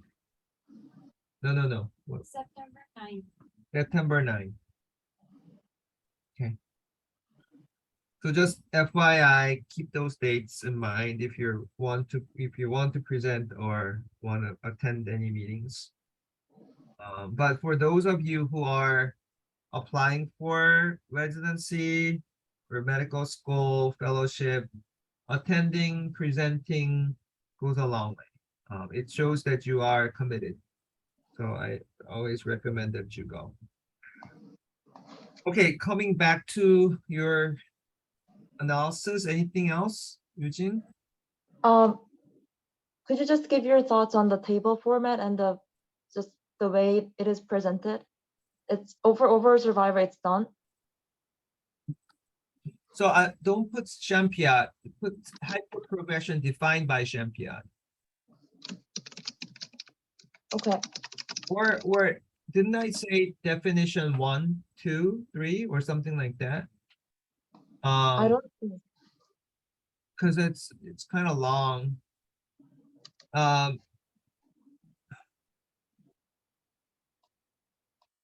Yeah, I think that's better than just call it Sadabuzi definition. You know, we can, in the method you can say definition, you know, A, B, C, D, and then you can put, Yes. you That know, would what work. they are in that method. So That would work. But yeah. hyperprogression, and in the parenthesis you put definition A, hyperprogression definition B.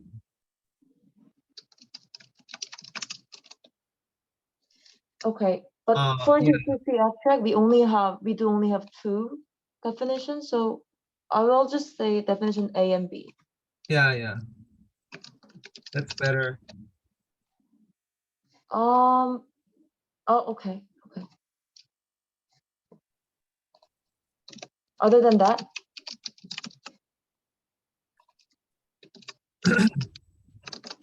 So in overall survival, you found this is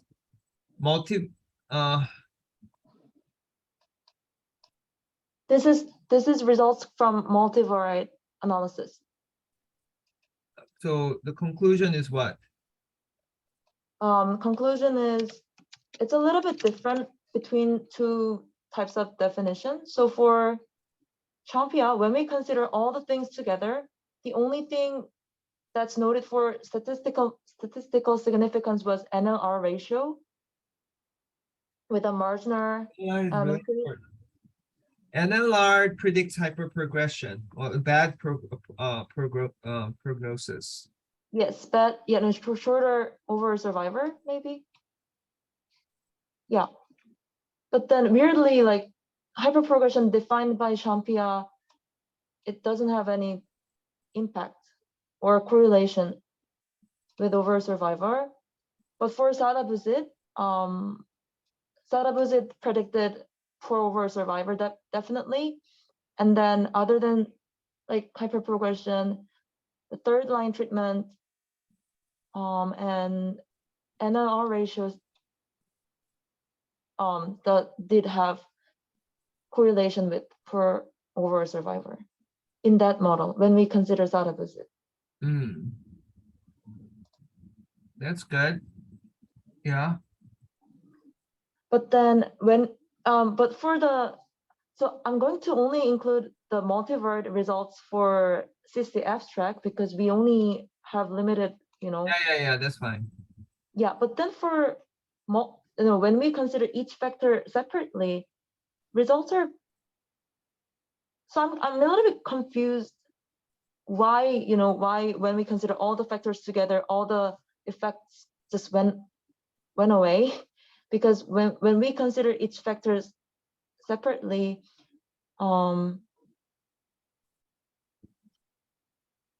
so again, I don't care about odds ratio, number 1. Okay. So forget that. And overall survival, univariate makes sense. Okay. But I can keep these columns. I can keep these columns when we have clinical progression data, right? Yeah. Okay. Got it. I think everything got clear regarding HPD thing.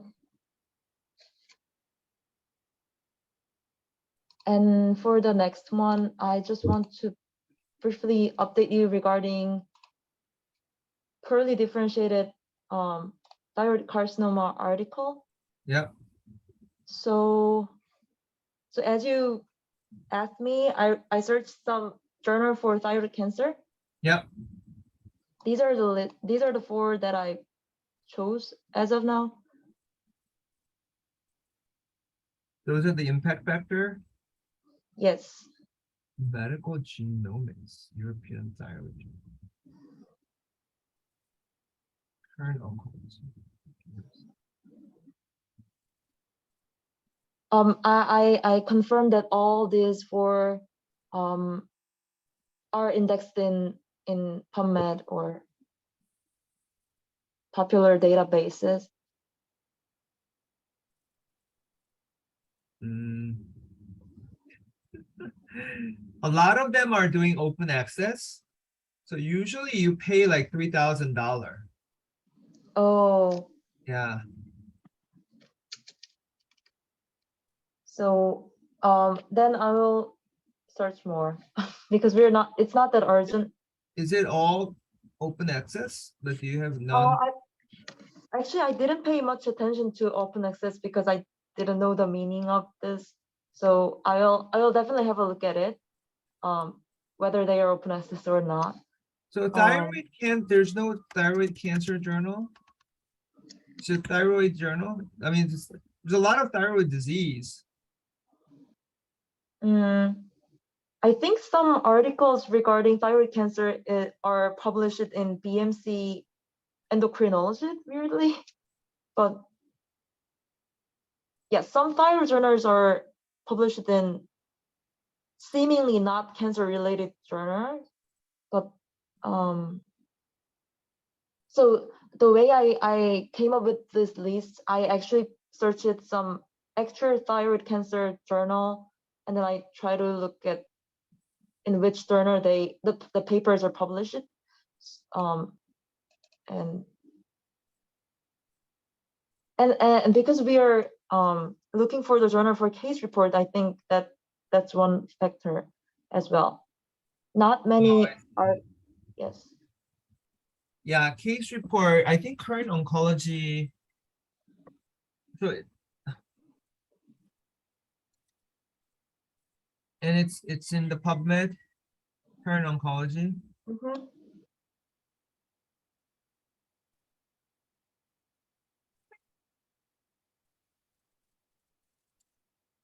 The it's a biomarker.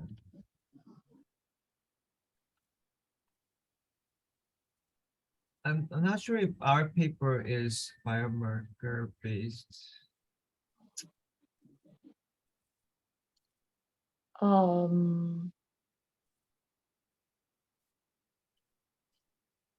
I can look up some more if you want. And I'm still making a table, and I want your thoughts on the table format. Hmm.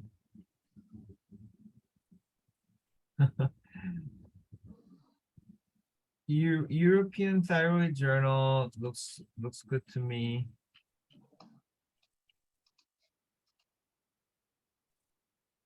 Yeah, let's put European thyroid cancer for the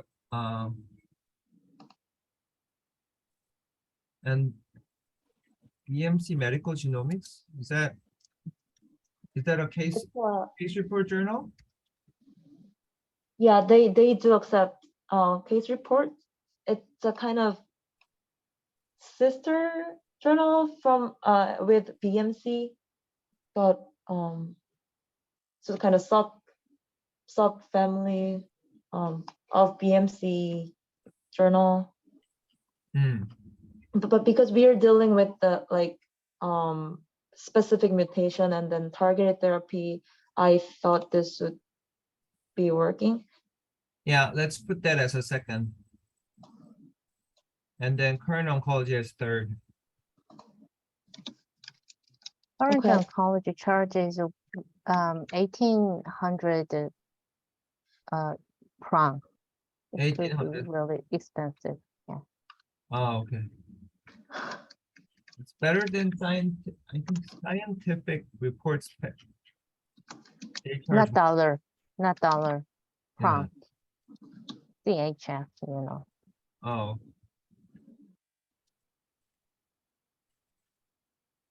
Not dollar. Oh, Swiss franc, Swiss franc. ah, okay. Way I more have no expensive. idea, like- Yeah. Okay, so you can reformat and yeah. Okay, and for the table, does this table look okay to you? It's not finished yet, but I'm trying to collect some tumors that, or some cases where temsirolimus was used, Mm-hmm. and try to summarize why did they use that, and then what was the efficacy and what was side effects if there is some data. Mm-hmm.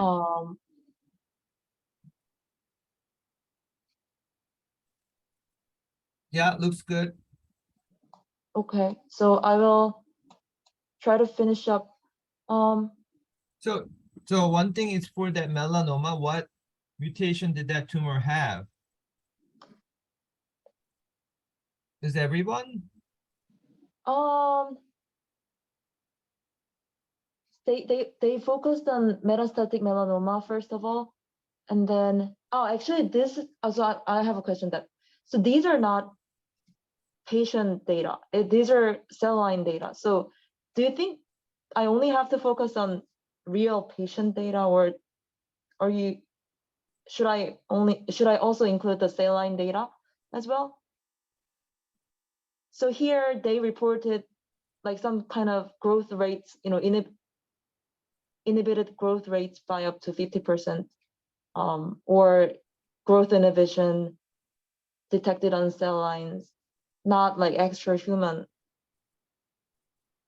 So patient. no, you don't have to make table. You can just put it in like discussion that, but so I know you said the signaling pathway is constitutively activated, but if it's not, for instance, if the melanoma does, let's say if you have mutation in that pathway or hyperexpression or activation as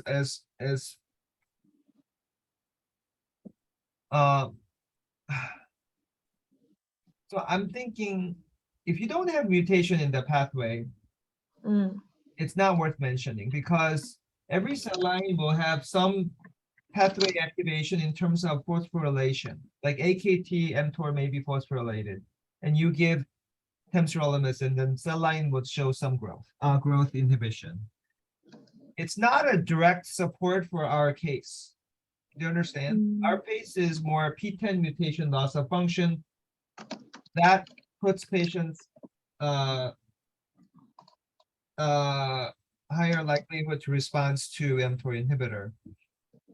So you need either cell line or patient data that supports, yes, mutation in that pathway led to hypersensitivity to mTOR inhibitor.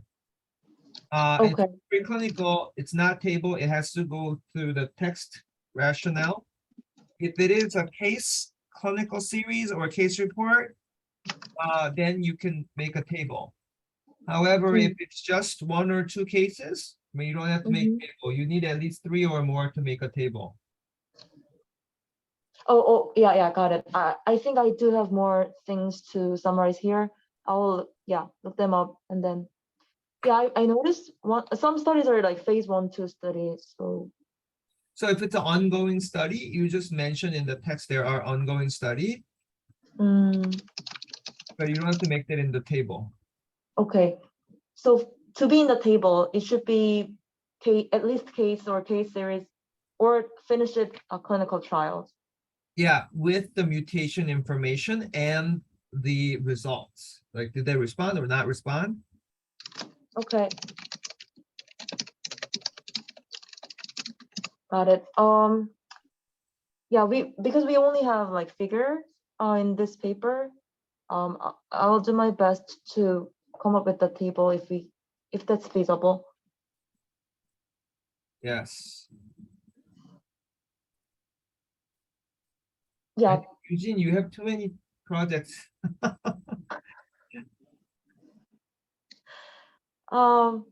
anyone is more than welcome. to Yeah. join. There's so this is what happens. So many people do so many projects and they all leave and they get on with their lives, busy. So there are leftover projects, so many of them waiting to be published. And if you want to publish many papers, this is your chance to step in and help and become author. We always have more than more projects than people here. So, okay. Yeah, these are all that I have as of now. Okay. Thank you. Thank you. Okay, let's take a 10-minute break and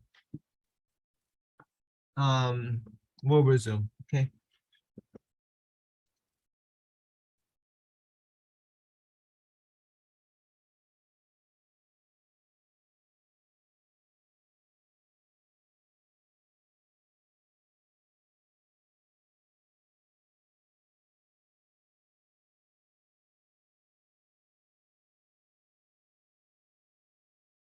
Okay, Dr. Chion.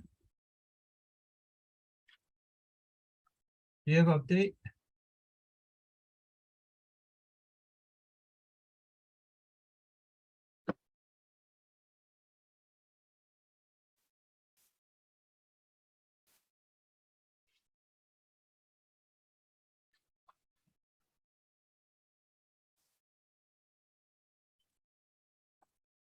Dr. Chion there or Yes, I'm here. yeah, do you have update? Yes.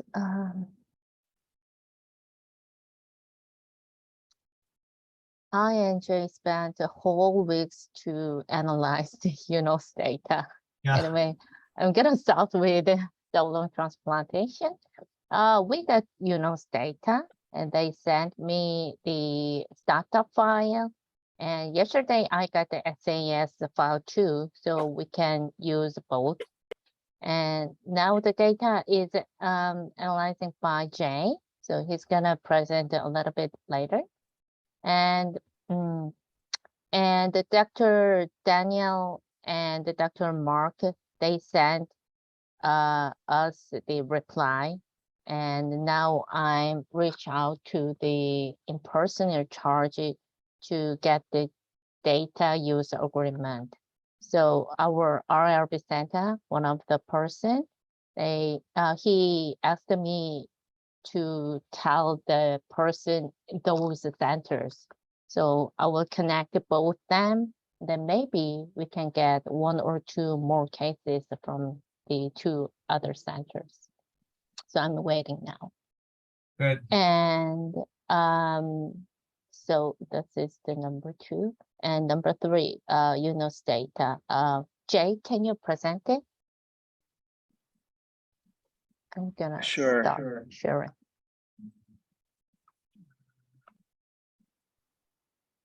There were so many codings and so many organs. It was so big, but internet was not much faster. So it was so difficult. But I think he got something. I'm so glad. Here. Oh no, it's not. Maybe I can share. Just wait a second.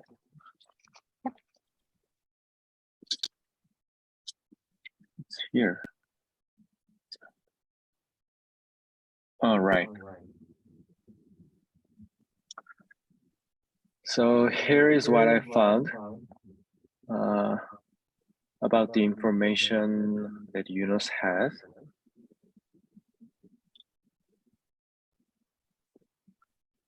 So I can access the information about basic like age, gender, smoking history, and height, weight, educational level, or citizenship of recipient, and recipient admission dates and type of transplant, like single or double type, and transplantation dates.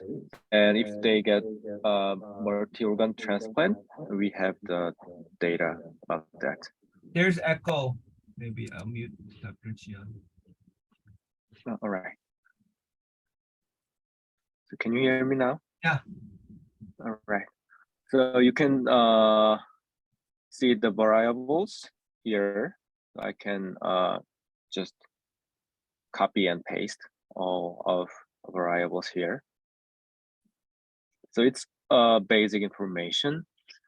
And then I also can access the past medical history of recipients, like diabetes, HIV, HBV, CMV infection, and on dialysis, and previous cardiac or lung surgery. And if the graft failed, then the causes are here, and if they are dead, then the cause of death can see here. And then, so I think the important information here is about the previous malignancy, because we did lung transplantation on the patient who has a lung malignancy. So if the recipients have any previous malignancy, then it shows malignancy type. So maybe you can see here.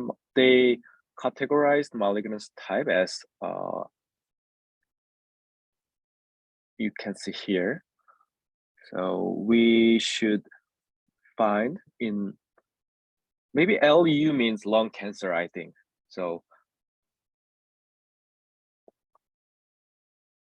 I classified the LU type, and also the other information here shows recipient primary diagnosis. It's different from previous malignancy. So we can access this recipient primary diagnosis and the type of, so there are a lot of indications for lung transplantation, like IPF or some fibrosis, lung fibrosis disease. But about cancer type, then I only could find bronchial alveolar carcinoma, BAC type, and also carcinoid tumorlets, teratoma. And I don't know what does that exactly mean, but the cancer was also there. So What is the number 404, 405? Is that patient number? no, it's just a sign number for categorizing Oh, these diagnosis type. Yeah, so ignore this number. And then life support at transplant. So the ECMO, IABP, or other life supports method used is here. And then I couldn't find other types of lung cancer and TNM staging and family history of cancer. So that's all I found from the UNOS data. okay.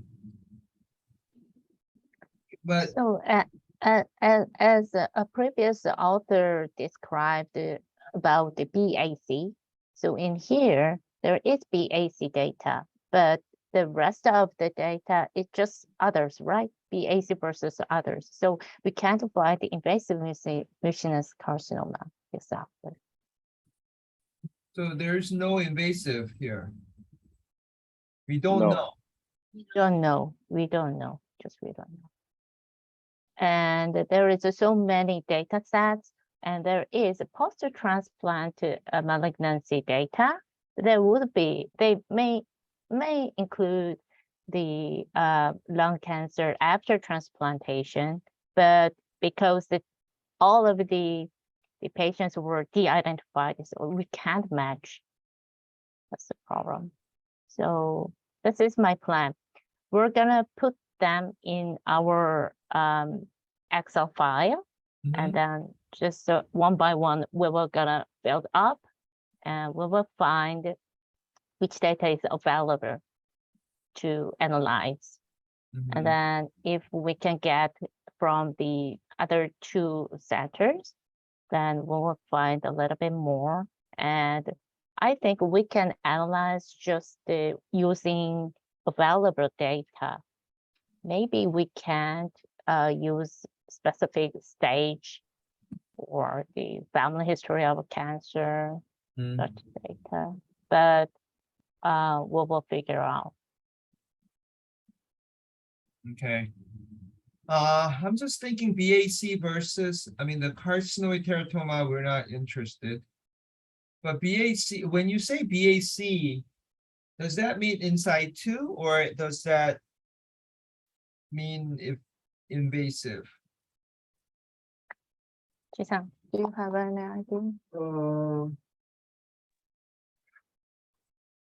So I have no idea about that because it only says bronchial alveolar carcinoma. So it's previous classification before like 2015. So we don't know whether it is invasive or not. We don't. Right? Previous definition included both invasive and non-invasive in BAC. Right. Okay, so we don't know. That's a bummer. Do you know bilateral, unilateral here? Yes, we have. So you mean the transplantation type or? Yeah, Yes, we have. so at least we can select only the bilateral for our analysis. Yes, exactly. We can do. Okay. Okay. And maybe you can describe, I mean, it's not, who developed lung cancer Mhm. later on. Out of in bilateral transplant patients, out of how many actually Mhm. had recorded post-transplant malignancy, and among them, how many of them were lung cancer, and that lung cancer was it BAC type or something else or something, Mhm. you can kind of, there's a lot of data here that we can report that was not in the initial paper, so we can, Mhm. Okay. We okay, will fill up and finish it. If the Excel is completed, I will discuss with you. okay, Okay. good. And Sammy is working about the figure. I think he's busy right now. I Uh-huh. couldn't get a reply, but I will ask him later. And this is another project about ctDNA. So RRBs are submitted, and the regular review will be in November. And I discussed with my postdoc, and I just planned to send the two vials to Predicin, and Yep. one tube will be divided for Delphi and proteomics company. But my product said there will be several cases have less than 4 cc. So it might be better to melt all of it and divide 4 versus others. And the DNA or protein will be completely stable. Oh, melted, divided, oh, Uh-huh. So melt all and divide. Mm, yes, yes, they recommended. Several cases have less than 4 cc's with 2 vials. So in a predicent they wanted 10 cc. So Mm, in yes. three tube, you think we'll have what, about 10 to 12? No, 3 tube is 4 to 6 cc of plasma. It was obtained from the 10 cc of whole blood sample. So it is only 4 to 6, and they were divided in 3 different vials. Yeah, So one would be 1.5 or 1.8 cc. I see. So to avoid the risk, this method will be better, they asked. So What how, if we just yeah, for predicent, how much do you want to send? I'm not sure, but they said at least 4 cc. Well, 10 cc is much better, but at least 4 cc. At least 4 cc. Okay. Yeah, predicent 4 cc, and the rest, Delphi wants 1 cc, right? Yes. And then the rest is, so yeah, I told Liam to ask all 3. So CC me and Tion for all that question, like clinically, what is the minimum required blood you need? Mhm. And I'm guessing all companies might say 100 microliters. But we need that answer. Okay. And we'll do, yeah, we'll talk to proteomics companies to see which one will work with us. Okay. Okay. And pathology is now under review by my colleague, Nora, and we will send directly to Predicent, Okay. and we will get the scanned image, and we Mhm. will send it to Lunit, right? Yeah. Okay, and synopsis is done. And that is it for Lunit study. So this is what I'm saying before. Yeah. HN slide will send to Predicent first, and then we will get the scanned image to Northwestern, and we will send it to Learning.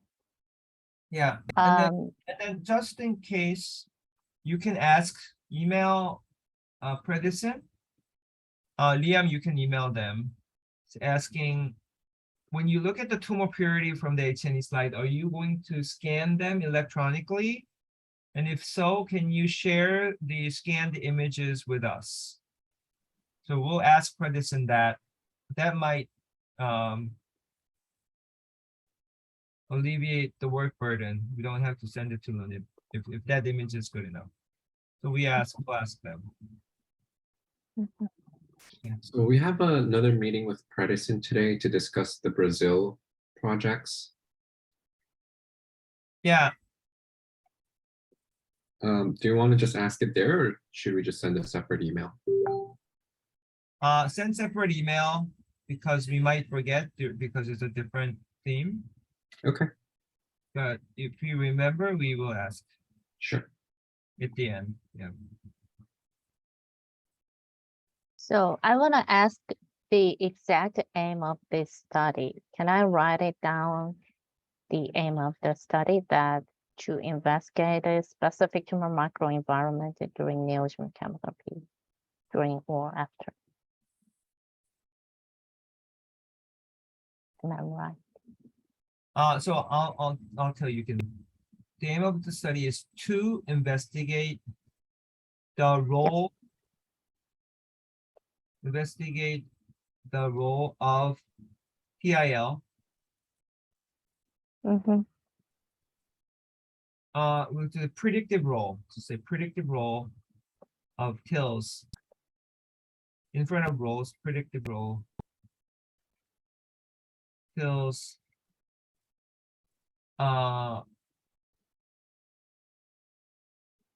In HER2 positive breast cancer.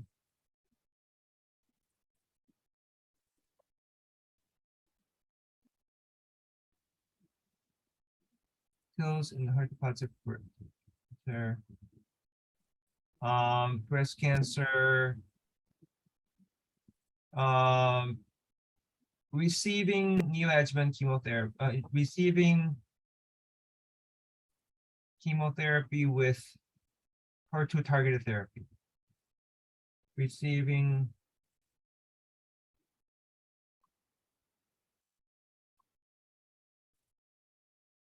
yeah, this is and for You don't yeah, want to use the word tumor microenvironment or neoadjuvant. because tumor infiltrating lymphocyte has that information in it. Already included. Yeah, Yeah. yeah, okay. And what about neoadjuvant? Receiving put neoadjuvant in front of QA. Okay. Got it. Okay. Thank you. Predictive role of Mhm. of TILs. So sometimes you have to write, what are you predicting? Predictive. Or you can say the role of TILs in, let's say, well, just take out the predictive Mhm, and then just put at the end, mhm. predicting the role. The role of TILs in predicting after the therapy at the end. At the end. Yeah. Well, no, I think that's better. Where you were. The role of TILs in predicting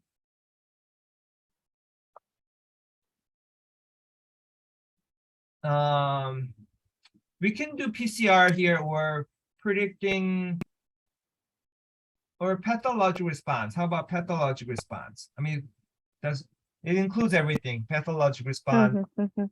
in HER2 positive breast cancers. Yeah, right. Makes sense, right? It includes all the information. Yeah. Mhm. All right. But just put in aim to investigate. Just put to Yeah, investigate. okay. Yes.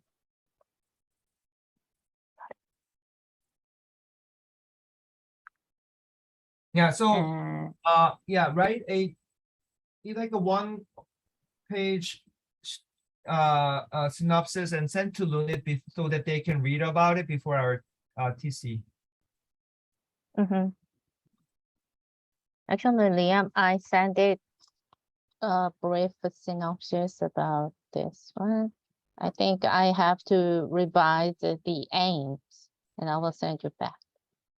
Okay, sounds good. Okay, all right. And about hyperprogression, today we will divide the work with Dr. J. We will find out the clinical progression for 128 patients. Okay. And about the double limb transplantation, I started writing the manuscript in introduction. Mhm. So within the analyzing, I think I can complete half of the manuscript, which doesn't require the data. Hmm. So I will show you at next level. Okay. That's all I have. All right. Great. Thank you. Chisang? All right. I want to share my screen again.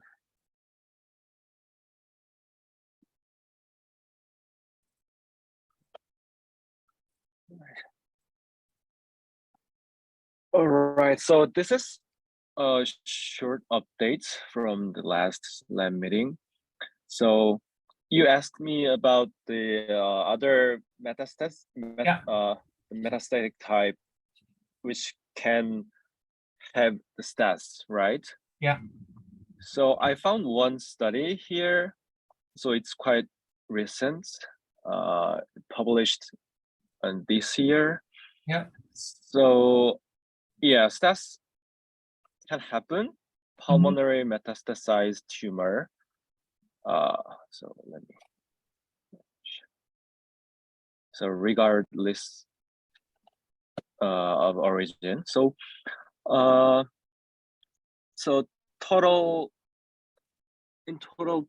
127 patients who underwent metastasectomy was analyzed.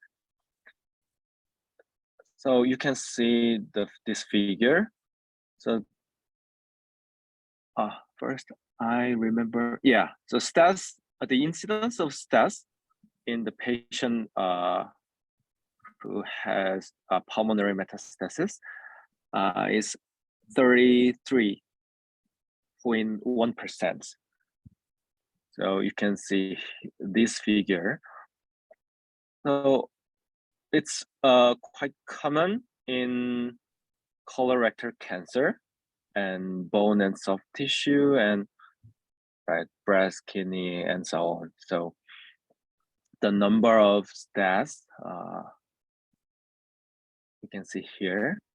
And also the epithelial tissue type has a high incidence of stats. And then this figure shows the patient with pulmonary metastasis from colorectal cancer has poor prognosis of recurrence-free survival and overall survival. So that's what I found recently.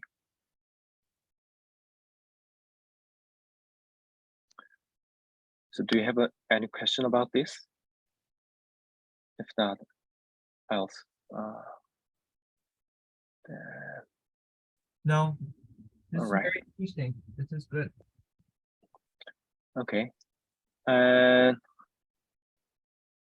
Is there any biology? Any hint how biologically they're different? They have more KRAS mutation or, not in here. okay. All right. And then let me see. Oh, right. I just before my stats proposal, so I want to share this.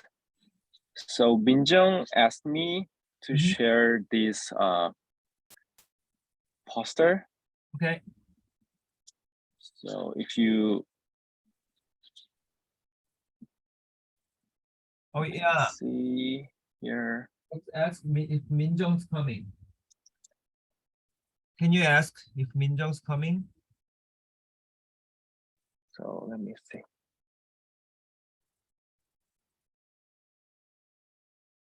She said she was on the way to go back her home.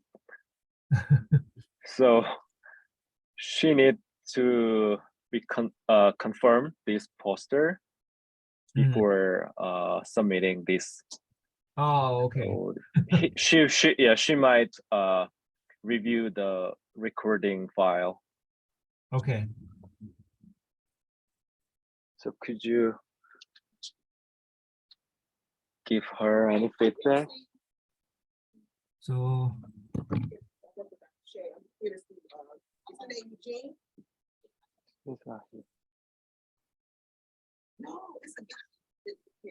can you show me the figure 1? And can you zoom it? Because there's some water for you guys over at 850. Somebody needs to go get it.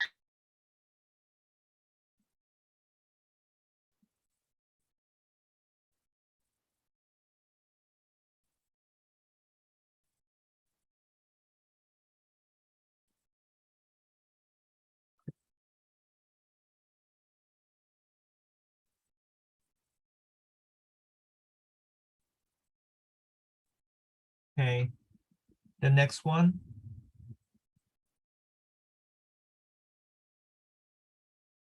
You show me the title.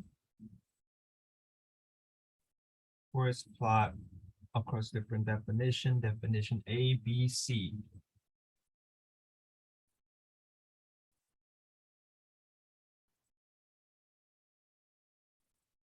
Okay. Good. Can you show me the, yeah, conclusion?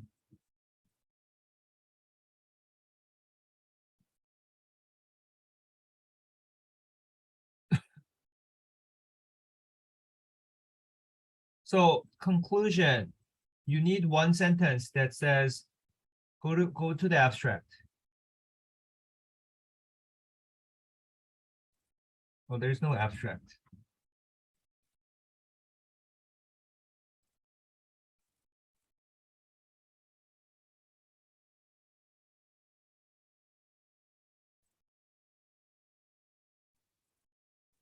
Hmm. I mean, you don't have to have abstract. It's okay. Go back to the results.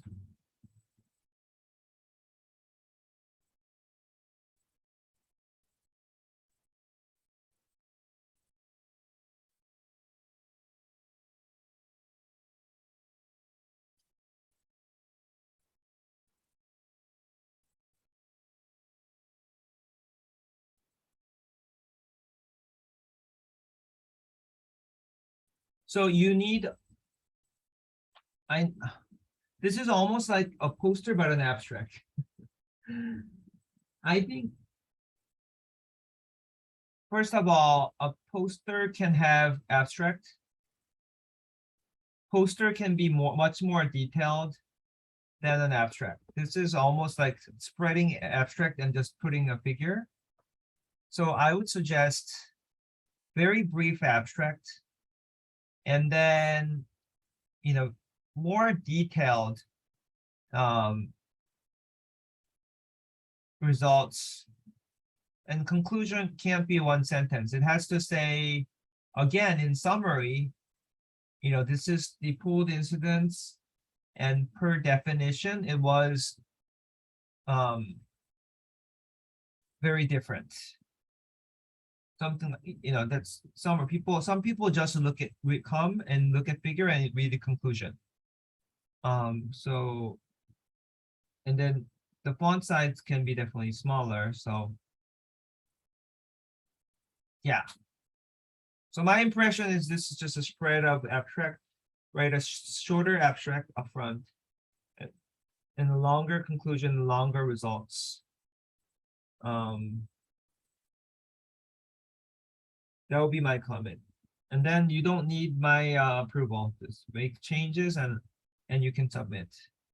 And send me the copies of the poster. So same thing, anyone who submits poster, send me and other lab managers the copy so that we can store in our Google Drive. Okay, anything else?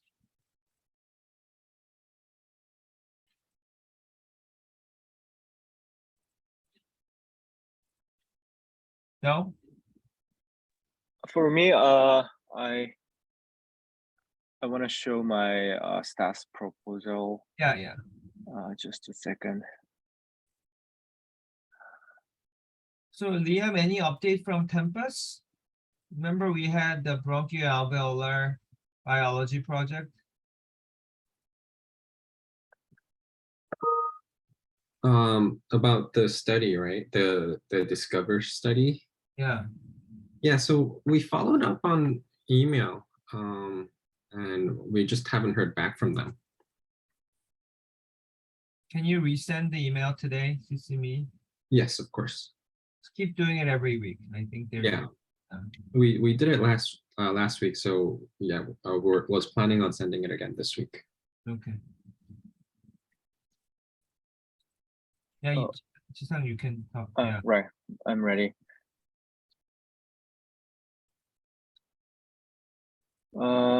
So you can see.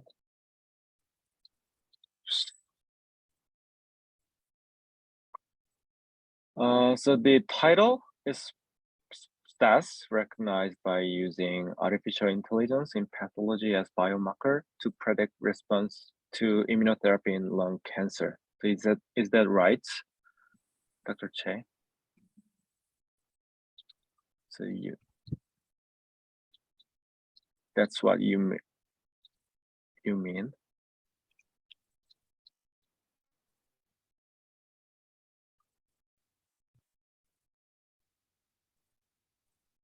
So I put the definition and possible mechanism of stats here. Yeah. And characteristics and yeah, the advantage of predicting stats and treatment of immunotherapy. Yeah. So actually, I have two main questions. Uh-huh. So first, the mechanism of stats is not known well Uh-huh. yet. So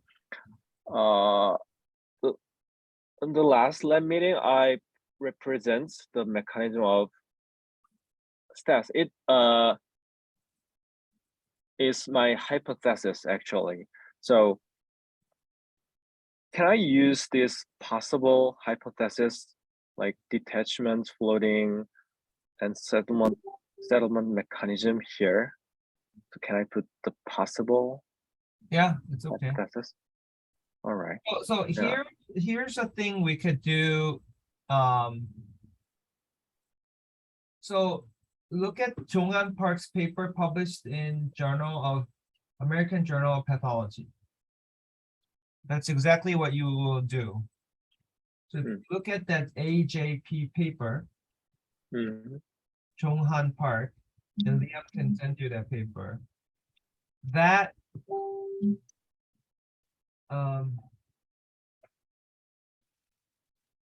oh yeah, I don't know if Korean published the endometrial paper.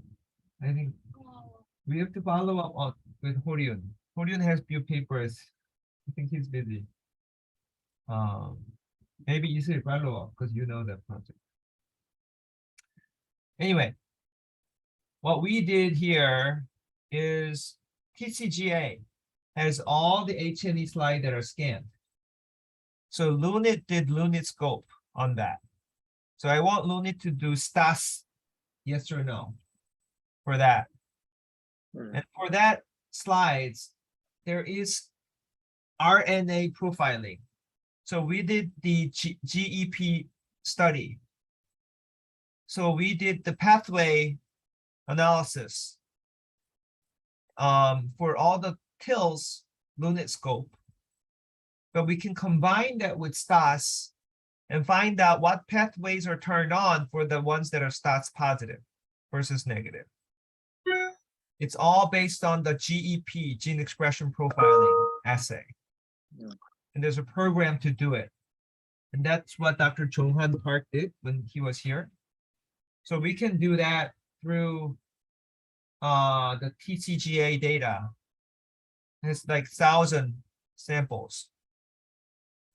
Okay. So that's what we can propose to them.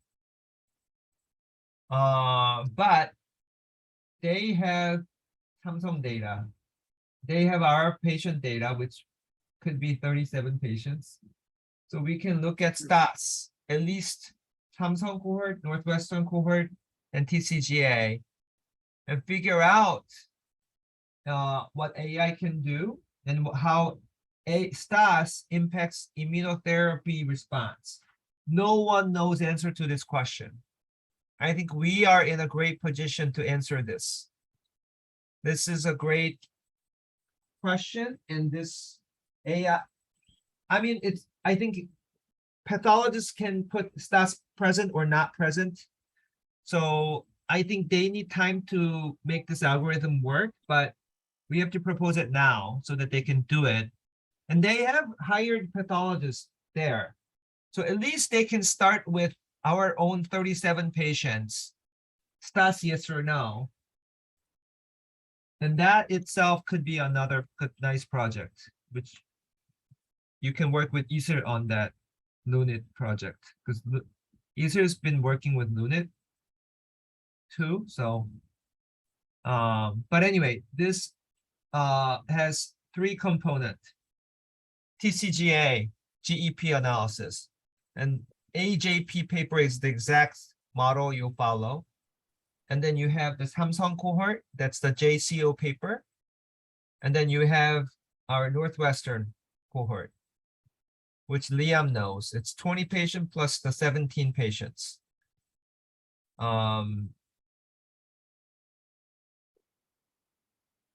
Okay, any questions?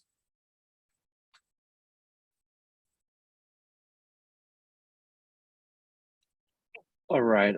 So the other question that I had was, it's quite fundamental. So I'm not sure Mushin. So you said the Mushinous type is related to poor prognosis on immunotherapy, right? Yeah. So, but I couldn't find any articles about that. So you can say anecdotally. If you can't Right. find it, All right. anecdotally, it has been thought or presumed that mucinous type is more aggressive and has poor response to immunotherapy. You don't have to cite it. It's just anecdotally, clinical experience is what we, there's gotta be something that writes that in a review article or mucinous, but anyway, the best evidence we have, stats has more mucinous than non-mucinous. And the Right. mucinous is aggressive, so we do, and then there's a separate paper having stats is poor prognosis. But it's just generally poor. But what about the immunotherapy response?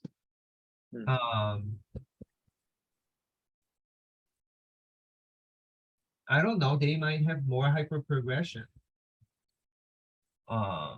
Yeah, there's a lot we don't know. And the important question is, what is the biology driving stats and how can we stop it?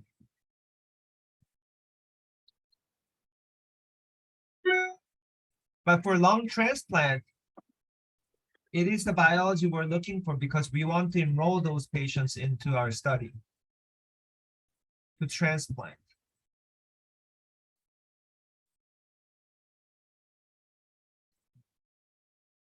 All right. Okay, anything else? I think that's all. So, all right, I'll look some articles you said, and then update this proposal. Okay, good. All right. Okay, I think I have some time in the afternoon. I will touch base with Liam on the other, like Liam's projects. But I have few meetings.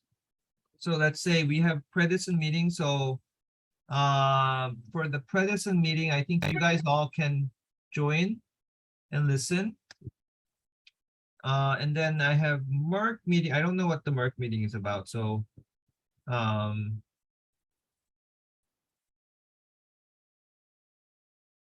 Merck meeting, maybe Jion can join. And I think that's it. I don't have any other. Do I have more meetings?